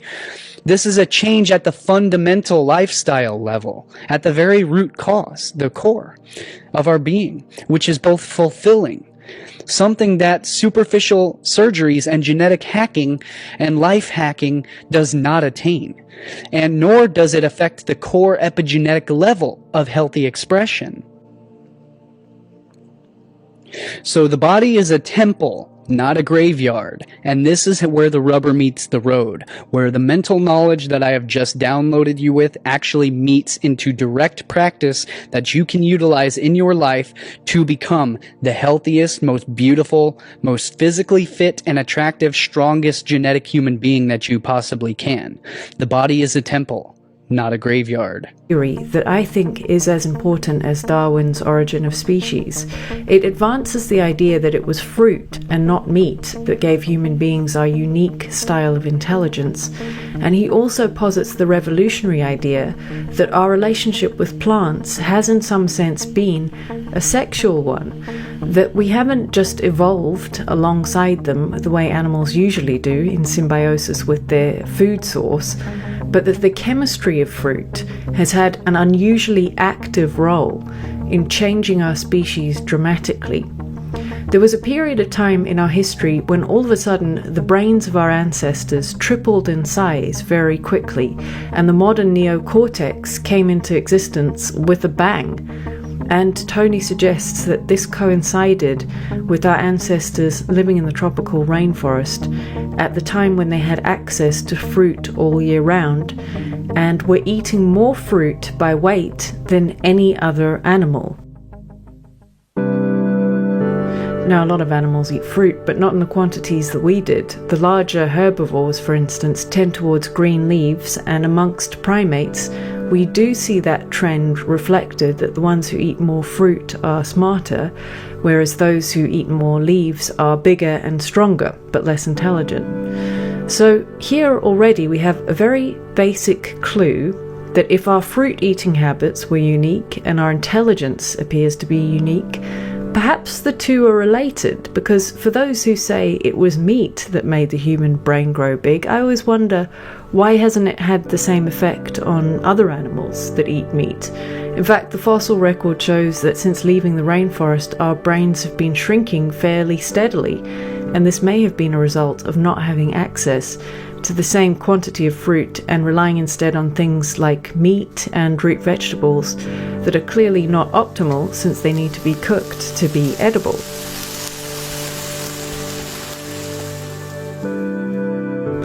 So why is this an almost sexual relationship with fruit then? Well, Tony's theory suggests that one of the key mechanisms by which plants influenced our species dramatically comes from the fact that the fruit of a plant is the equivalent of a mammal's uterus. Fruit is a reproductive organ, and so the hormones it contains are about generating and shaping life. Therefore, if ancient man was eating kilos and kilos of fruit every day, if it was the main thing in his diet, then he would be flooding his bloodstream with chemicals that made it a bit like a reproductive environment flowing through his veins. And some of these hormones were triggering hormonal switches on our DNA and changing the way it was read by the body, therefore causing unusually dramatic shifts in our species over a very short period of time. If you want to read more about what these changes were, the increase in brain size, of course, extended juvenility, and so on, I'll link to Tony's books below this video. But the point of making this is to say... All right. So that was one of my good friends who I highly respect, Carrie McCarthy, and her video on her YouTube channel. I highly recommend subscribing to her. She produces great content. But now I want to tie that segment, yet again, that segment exactly syncs with everything that I am and have shown throughout this presentation and will continue to show in the next segments. But I want to now move on to an epigenetic presentation by the amazing Dr. Dean Ornish, who is literally one of the most, I consider him one of the top gurus, true spiritual and scientific gurus on the planet. Literally the father of epigenetics, essentially. Most of us are, think of Bruce Lipton as, pioneering the epigenetic field, whereas actually Dr. Dean Ornish and his colleague Elizabeth Blackburn are the pioneers of the field of epigenetics. They're the first ones and the ones who actually published the peer-reviewed studies proving epigenetics and the power of epigenetic potential. So let's witness this short presentation by Dr. Ornish explaining how we become the best human that we possibly can be. Shown. Another is to change our lifestyles. And what we're learning is how powerful and dynamic these changes can be, that you don't have to wait very long to see the benefits. When you eat healthier, manage stress, exercise, and love more, your brain actually gets more blood flow and more oxygen. But more than that, your brain gets measurably bigger. Things that were thought impossible just a few years ago can actually be measured now. This was figured out by Robin Williams a few years before the rest of us. Now, there's some things that you can do to make your brain grow new brain cells. Some of my favorite things like chocolate and tea, blueberries, alcohol in moderation, stress management, and cannabinoids found in marijuana. I'm just the messenger. What were we just talking about? And other things that can make it worse. It can cause you to lose brain cells, the usual suspects like saturated fat and sugar, nicotine, opiates, cocaine, too much alcohol, and chronic stress. Your skin gets more blood flow when you change your lifestyle, so you age less quickly. Your skin doesn't wrinkle as much. Your heart gets more blood flow. We've shown that you can actually reverse heart disease, that these clogged arteries that you see in the upper left, after only a year, become measurably less clogged. And the cardiac PET scan shown in the lower left, the blue means no blood flow. A year later, orange and white is maximal blood flow. We've shown you may be able to stop or reverse the progression of early prostate cancer, by extension, breast cancer, simply by making these changes. We found that tumor growth in vitro was inhibited 70% in the group that made these changes, whereas only 9% in the comparison group. These differences were highly significant. Even your sexual organs get more blood flow, so you increase sexual potency. One of the most effective anti-smoking ads was done by the Department of Health Services, showing that nicotine, which constricts your arteries, can cause a heart attack or a stroke, but it also causes impotence. Half of guys who smoke are impotent. How sexy is that? Now, we're about to publish 2 new studies, one in collaboration with Dr. Elizabeth Blackburn, who won a Lasker Prize a couple of years ago for discovering telomerase. Telomerase is an enzyme that repairs telomeres, which are the ends of your chromosomes that control how long you live, obviously pretty important. And what we showed is that simply in just 3 months, by making these simple changes, you can actually increase your telomerase, thereby lengthening your telomeres and living longer. And we're also about to publish a study, the first study showing you can change gene expression in men with prostate cancer. This is what's called a heat map, and the different colors, and along the side on the right are different genes. And we found that over 500 genes were favorably changed, in effect turning on the good genes, the disease-preventing genes, turning off the disease-promoting genes. And so these findings, I think, are really very powerful. They're giving many people new hope and new choices. And companies like Navigenics and DNA Direct and 23andMe that are giving you your genetic profiles are getting some people a sense of, gosh, well, what can I do about it? Well, our genes are not our fate, and if we make these changes, they're a predisposition, but if we make bigger changes than we might have made otherwise, we can actually change how our genes are expressed. Thank you.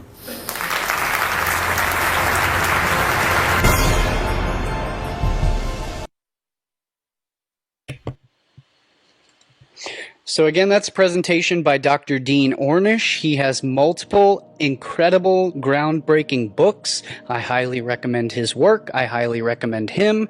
He's literally one of the best on the planet, hands down, bar none, for just about everything. He's truly a life-saving hero. He's truly one of the best on the planet today. And I highly recommend his books. So let's move on to, again, our relationship or our symbiosis with plants to optimize our human genetic expression and our epigenetic expression, once again, through our sexual symbiosis with plants. The law of correspondence is also known as the doctrine of signatures, applies. And this excerpt from Wikipedia, dating from the time of Dioscorides and Galen, states that herbs resembling various parts of the body, and this is an excerpt from my full ebook presentation, which you can find again at my archives at subscribestar.com/liftingtheveil for far more context and far more information that this segment is excerpt from. So again, the time of Dioscorides and Galen states that herbs resembling various parts of the body can be used by herbalists to treat ailments of those body parts. A theological justification, as stated by botanists, such as William Cole's, was that God would have wanted to show men what plants would be useful for what, by simulating, again, those plants and the structure, a homologous structure to the human organs and the human biology, and not just human anatomy, but again, patterns, fractal patterns all throughout nature. The structures that give rise to plants are the same structure that human beings evolved out of those structures in plants. Human beings evolved, if you want to go by the official evolution theory, human beings evolve from, we are the fruits of the tree of life. We are the fruit that falls from the trees of nature in evolutionarily, known as the evolutionary or phylogenetic tree of life. Paracelsus in 1493 to 1541 developed the concept, writing that nature marks each growth according to its curative benefit. The botanist William Coles supposed that God had made herbs for the use of men, and again, humans, not men and humans, men and women, so sexist nonsense, and hath given them particular signatures whereby man may read the use of them. And so again, the signatures and the patterns of nature of plants are meant to disclose the healing powers of nature to humankind.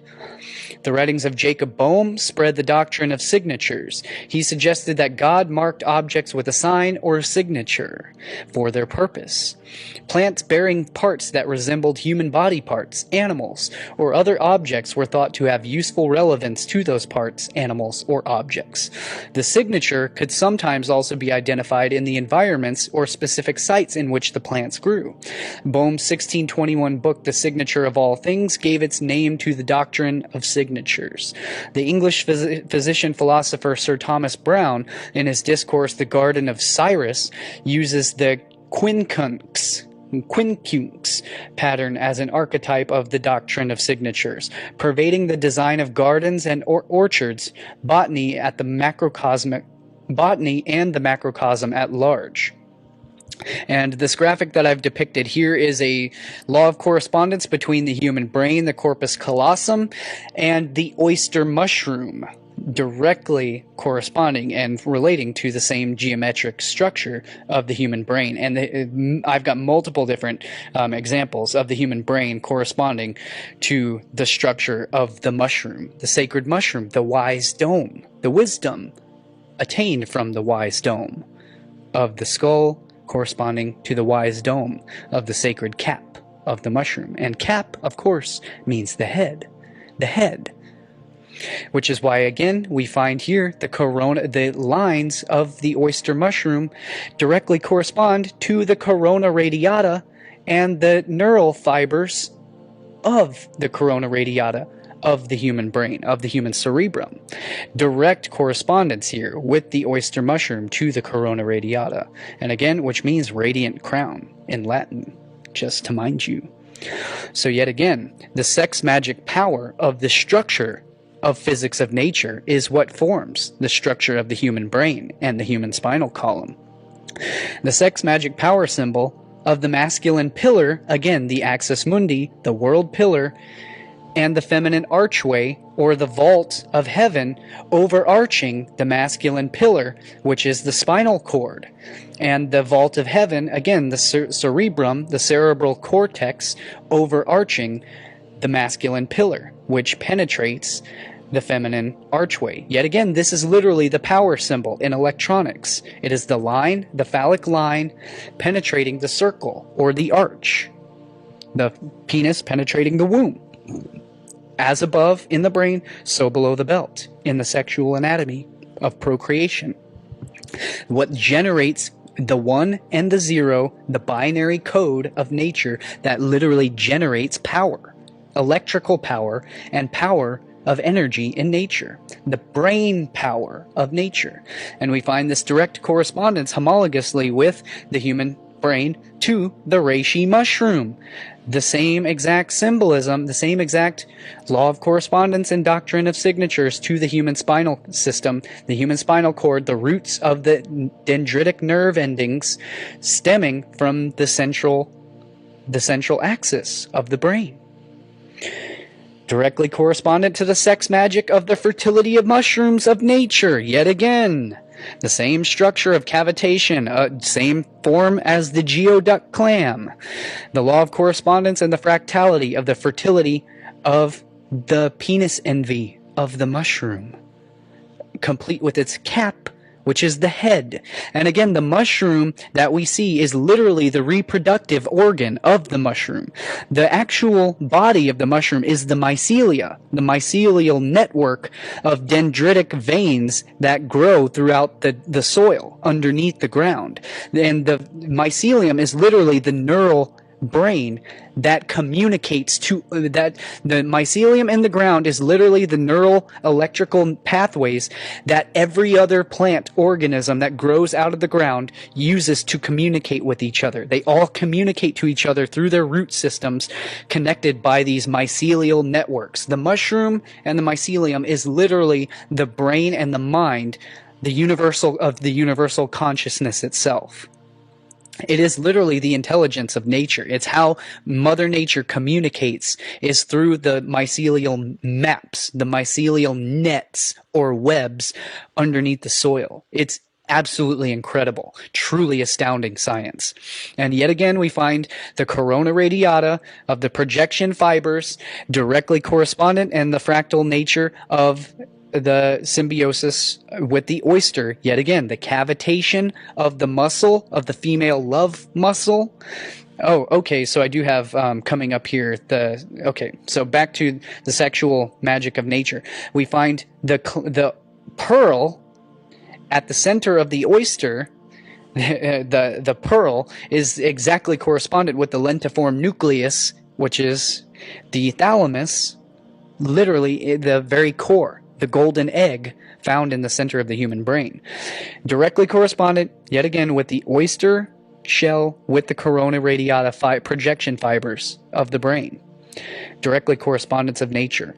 Directly correspondence of nature. Here is what I've been telling you about this whole time, the geoduck clam. Literally the exact same structure as a horse penis. I mean, I know it's vulgar, but I'm sorry, that's just how it is in nature. Here's a little girl harvesting geoduck clams from it's a massive clam. It's humongous.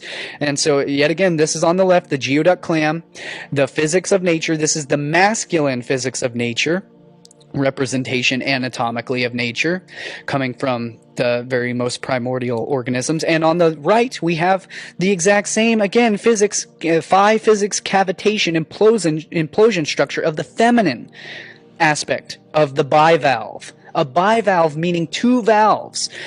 And it's the same structure as the female anatomy, which is what? It has two valves.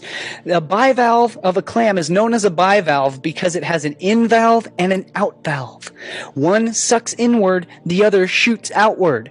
A clam or a bivalve is literally a filter of the ocean. It sucks water in, it cavitates and implodes inward, and then also shoots out through an outward valve. In other words, it's the exact structure of the torus field. The torus field has an in valve, it sucks in at one end, and it shoots out at the other end. Exactly like the torus field of the female ass. The female anatomy has an in valve, a cavitating inward valve, and an excretory outward valve. The female is a bivalve. It's the same comes from the structure of the bivalve of the clams of nature, which is why the female has a clam. She's got a bearded clam. And again, it's the same structure as the golden ratio, the same structure, again, of Victor Schauberger's golden ratio plow.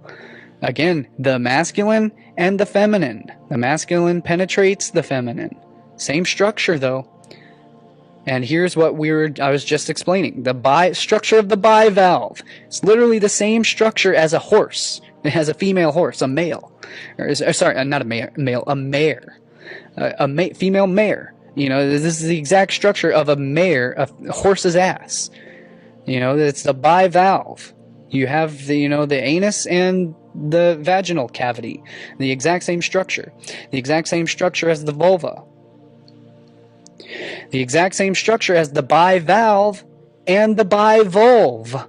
The valve and the vulva are literally etymologically connected, etymologically linked. The vulva is a valve. The vulve is a valve. And it's the exact same structure. It's the female love muscle, the goddess love muscle of Venus.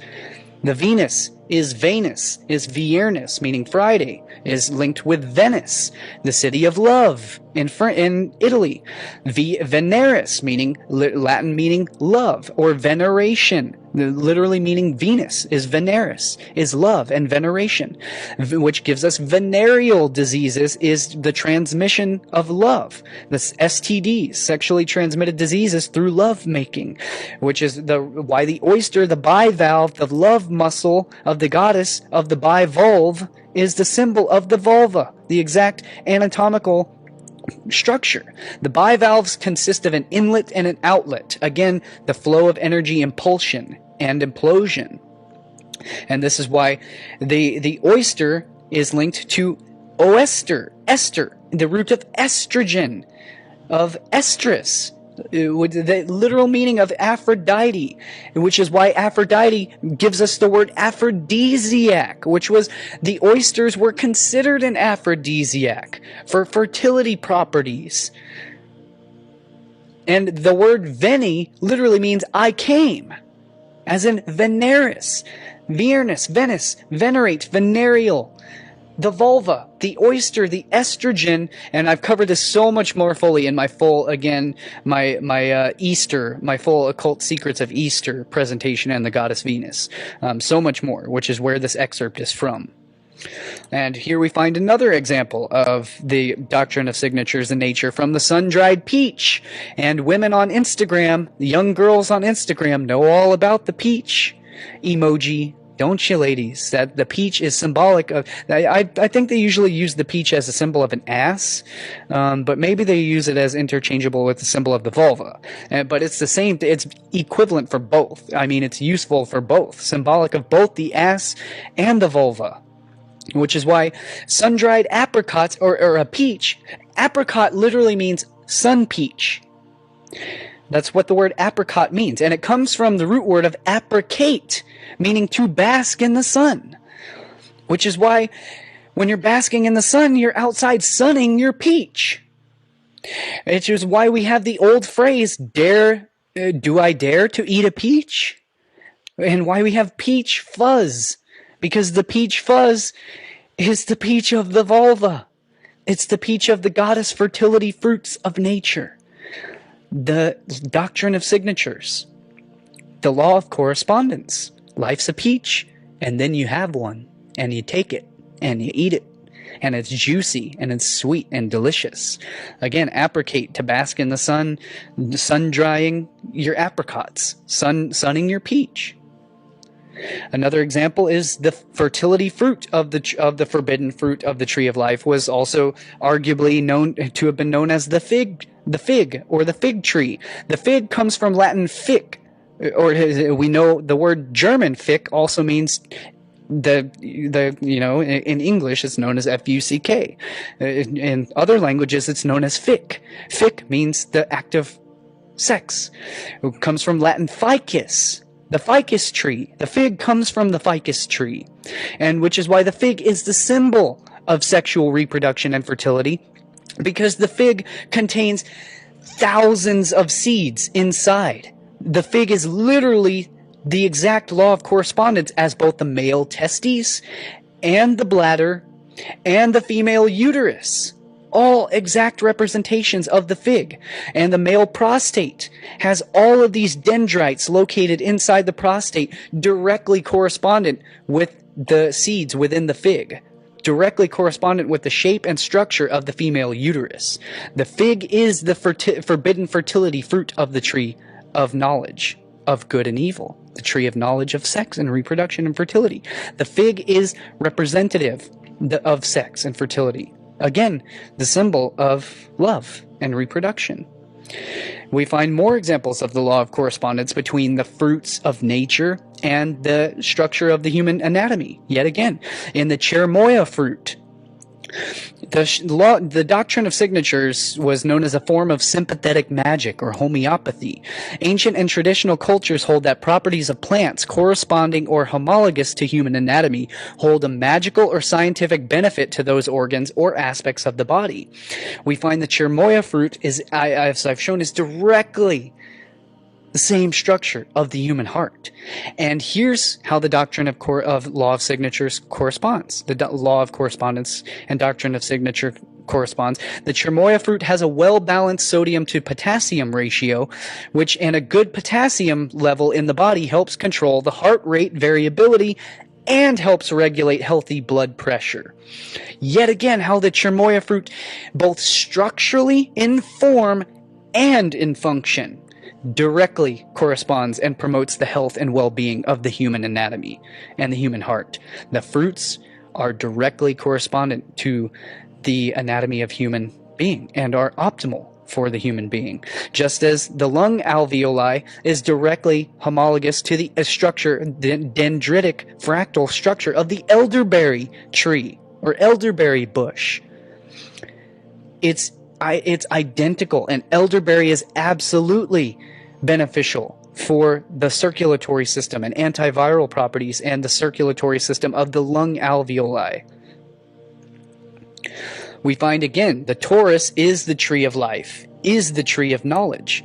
Yet again, the structure, as we've covered in my full Symbols of Power Part 2, Part 3, and the entire film series, on and on and on. We've covered this thoroughly in depth. The structure of the toroidal form is the structure of the tree, is the structure of the universe, of galaxies, is the structure of the human brain itself. The brain is the tree of knowledge, is the central nervous tree, as we've covered all throughout my Symbols of Power series. The tree of knowledge of good and evil is the central nervous tree, and the tree of life is the cardiovascular tree, or the phylogenetic tree of life. So these are the two trees referred to in the Garden of Eden. Walter Russell has said that man's body is an extension of the earth. Like all things else, man's body is composed of electric waves of light, the same waves which motivate our radios or illumine our houses. So yet again, the electric dendritic tree-like, dendrite means tree-like, dendritic structure of nature.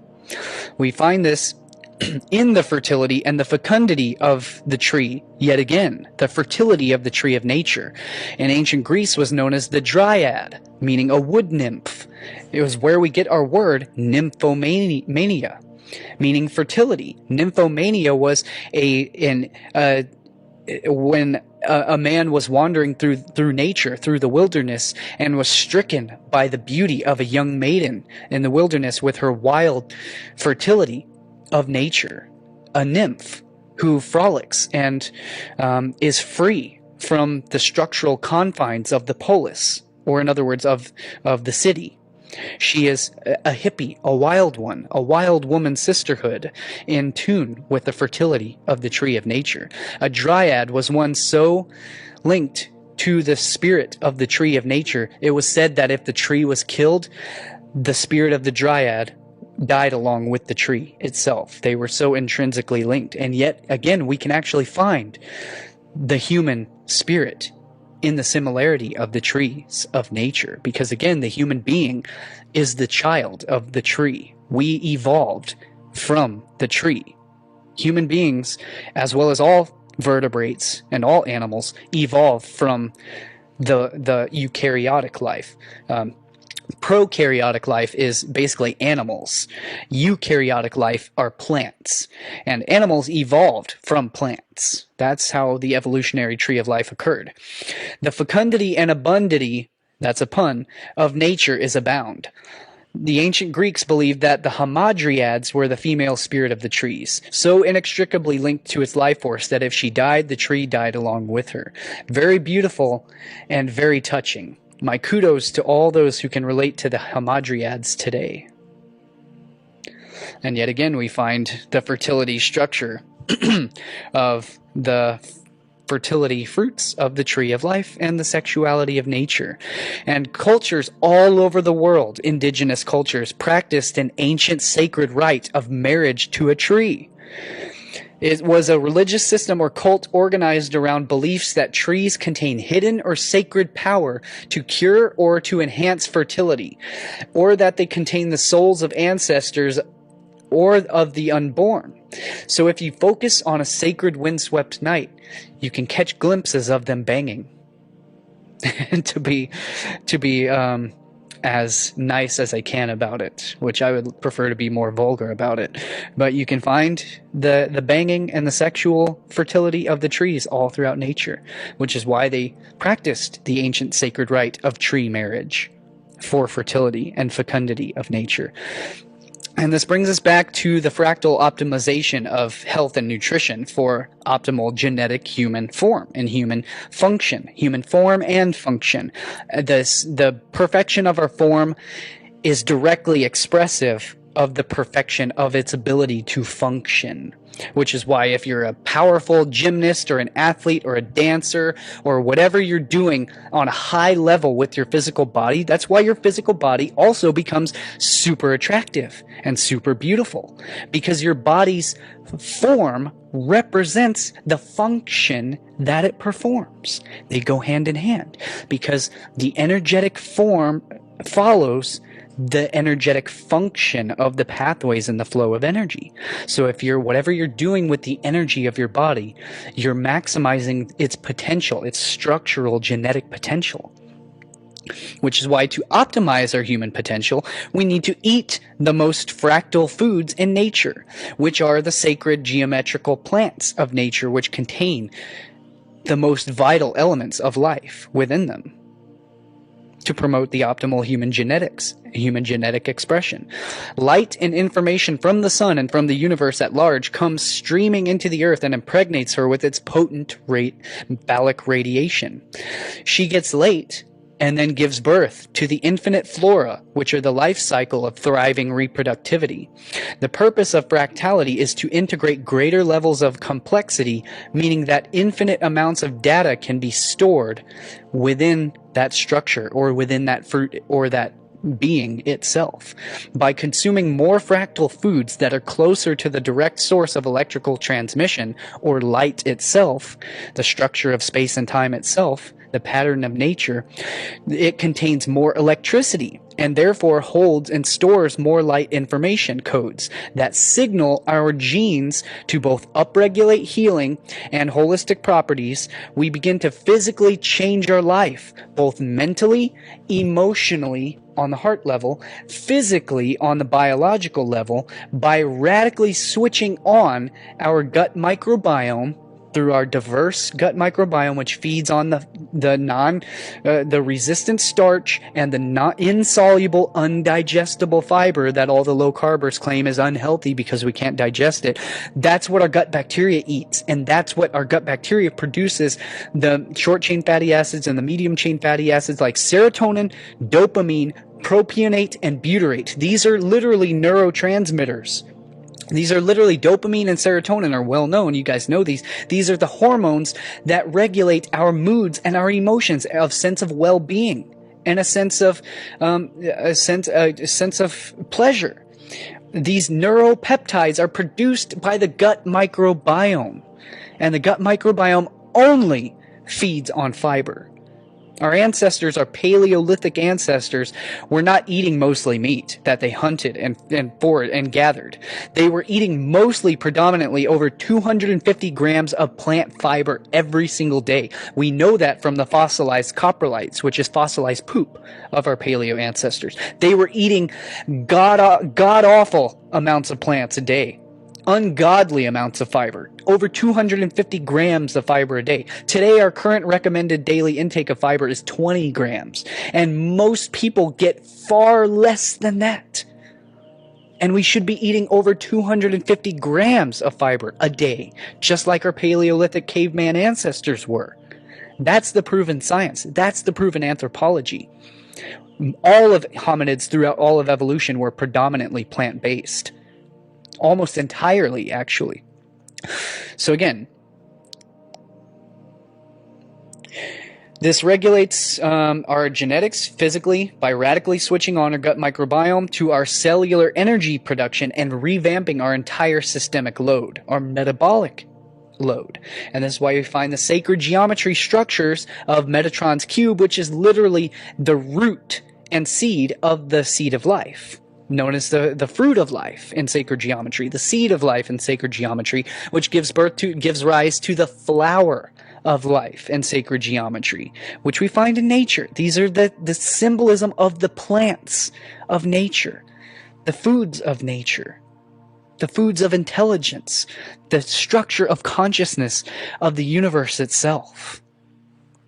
This is why we find the sacred geometry of the fruits of nature, the fractal holographic patterns and energetic pattern of the pater of matter, of the plants of nature. You are what you eat, which is why if you eat the sacred geometry, you become a sacred geometrical, divinely conscious being. And I know that sounds a lot like, crap that David Wolf would say. It's a divine, intuitive read. But no, seriously, it's the fractal patterns of nature. The more of these plants and phytochemicals and elements that you're eating, not just structurally, geometrically, but you are activating every aspect of your human potential. Which is why we find, again, the fertility fruits of nature. The vulvic, fertile, breast, mammary gland representations of the citrus fruits. The vulvic representations of the fruit.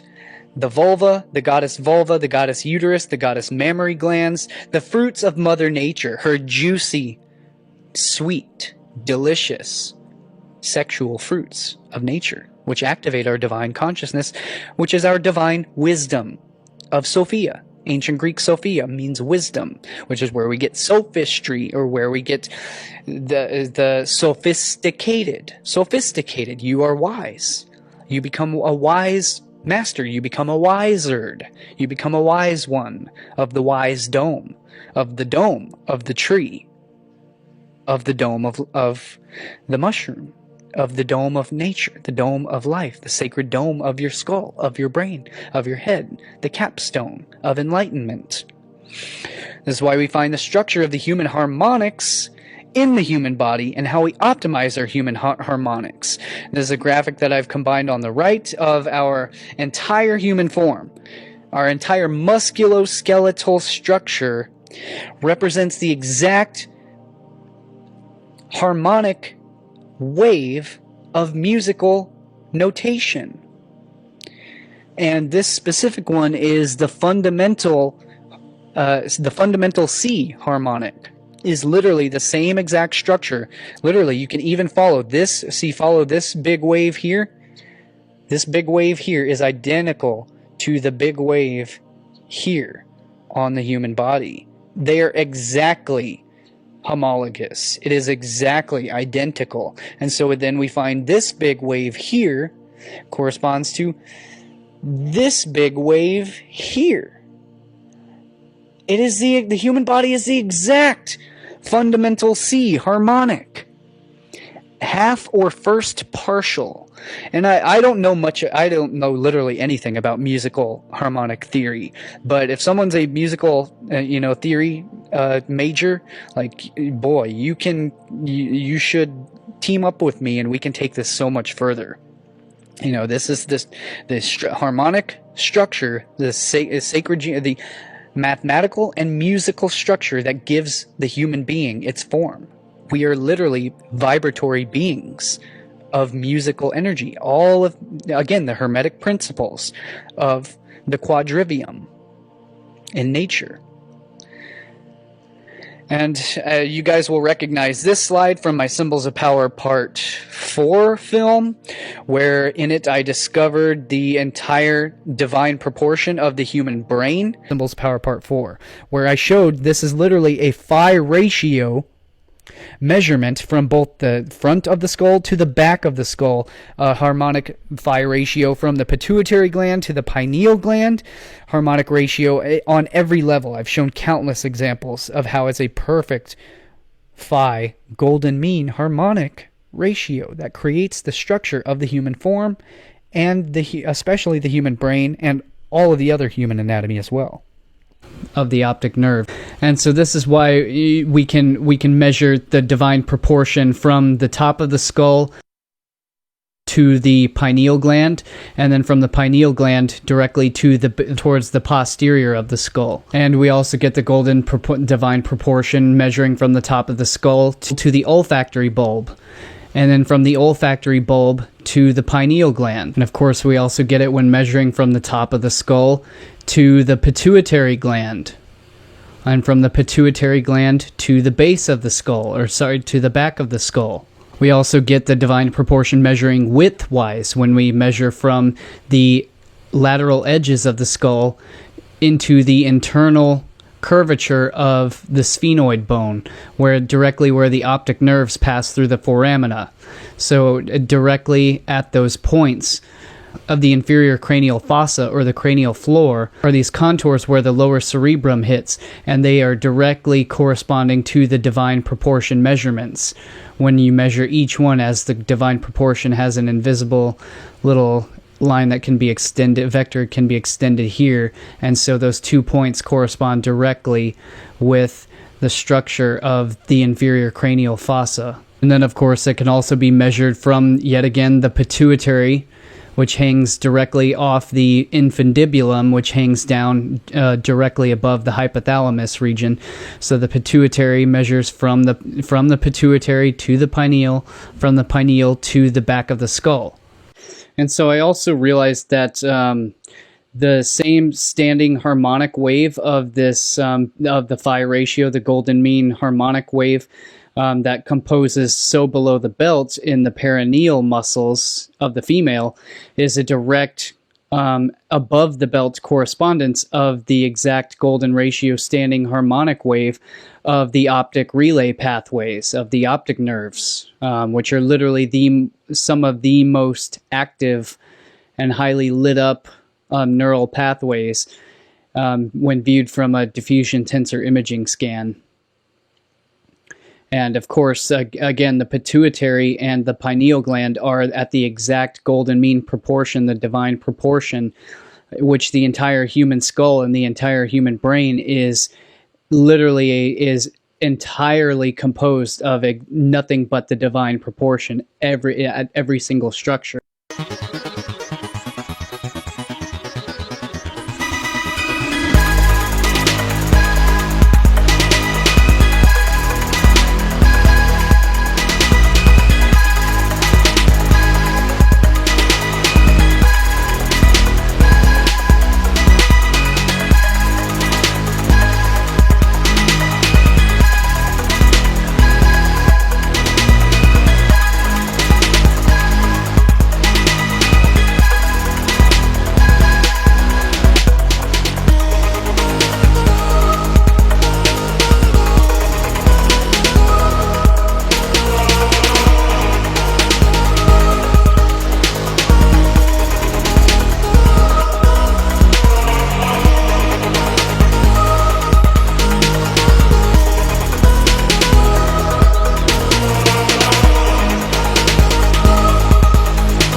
All of these things is the very essence of the esoteric human anatomy, the human physiology, which itself is a microcosmic representation of what the entire universe represents and is doing as a whole. Each one of us is a small fractal representation of what the entire universe itself is actually doing. It's the same physics all the way down, no matter what scale you are focusing on, in universal awareness, whether you're focusing on galactic scale, on the universal scale, or on the microscopic scale. It's the same set of physics, same laws of universal physics that applies at all scales and at all orders of magnitude, all the way down and all the way up, infinitely. It is infinite fractality. And that's what the human body represents. And that's why, I've got my own symbolism. If you guys really like the symbolism artwork, graphic artwork that I've composed, is literally I've discovered and presented why the Freemasonic square and the compass. I've shown this from so many different aspects. I've shown the entire meaning of what the square and compass actually is. Number one, so you get the compass itself, which draws feminine curves. You get the square or the rule. So it's rather than a compass, it's actually, in Freemasonry, it's called a divider. It's a divide. So it's the symbolism of the divide and rule. In other words, divide and conquer. But it's not just that. It's so much more universal and so much. It's not just, dark or evil or any of that stuff. It's not dark or evil at all. It's just a universal concept. It's like any tool. It can be used however you want to use it for whatever purpose. But it literally comes from the physics of nature, human anatomy, esoteric anatomy, and the physiology itself. As the square or the compass is actually depicted at a very esoteric angle of 47 degrees. 47 degrees is an extremely esoteric number. You'll find it everywhere.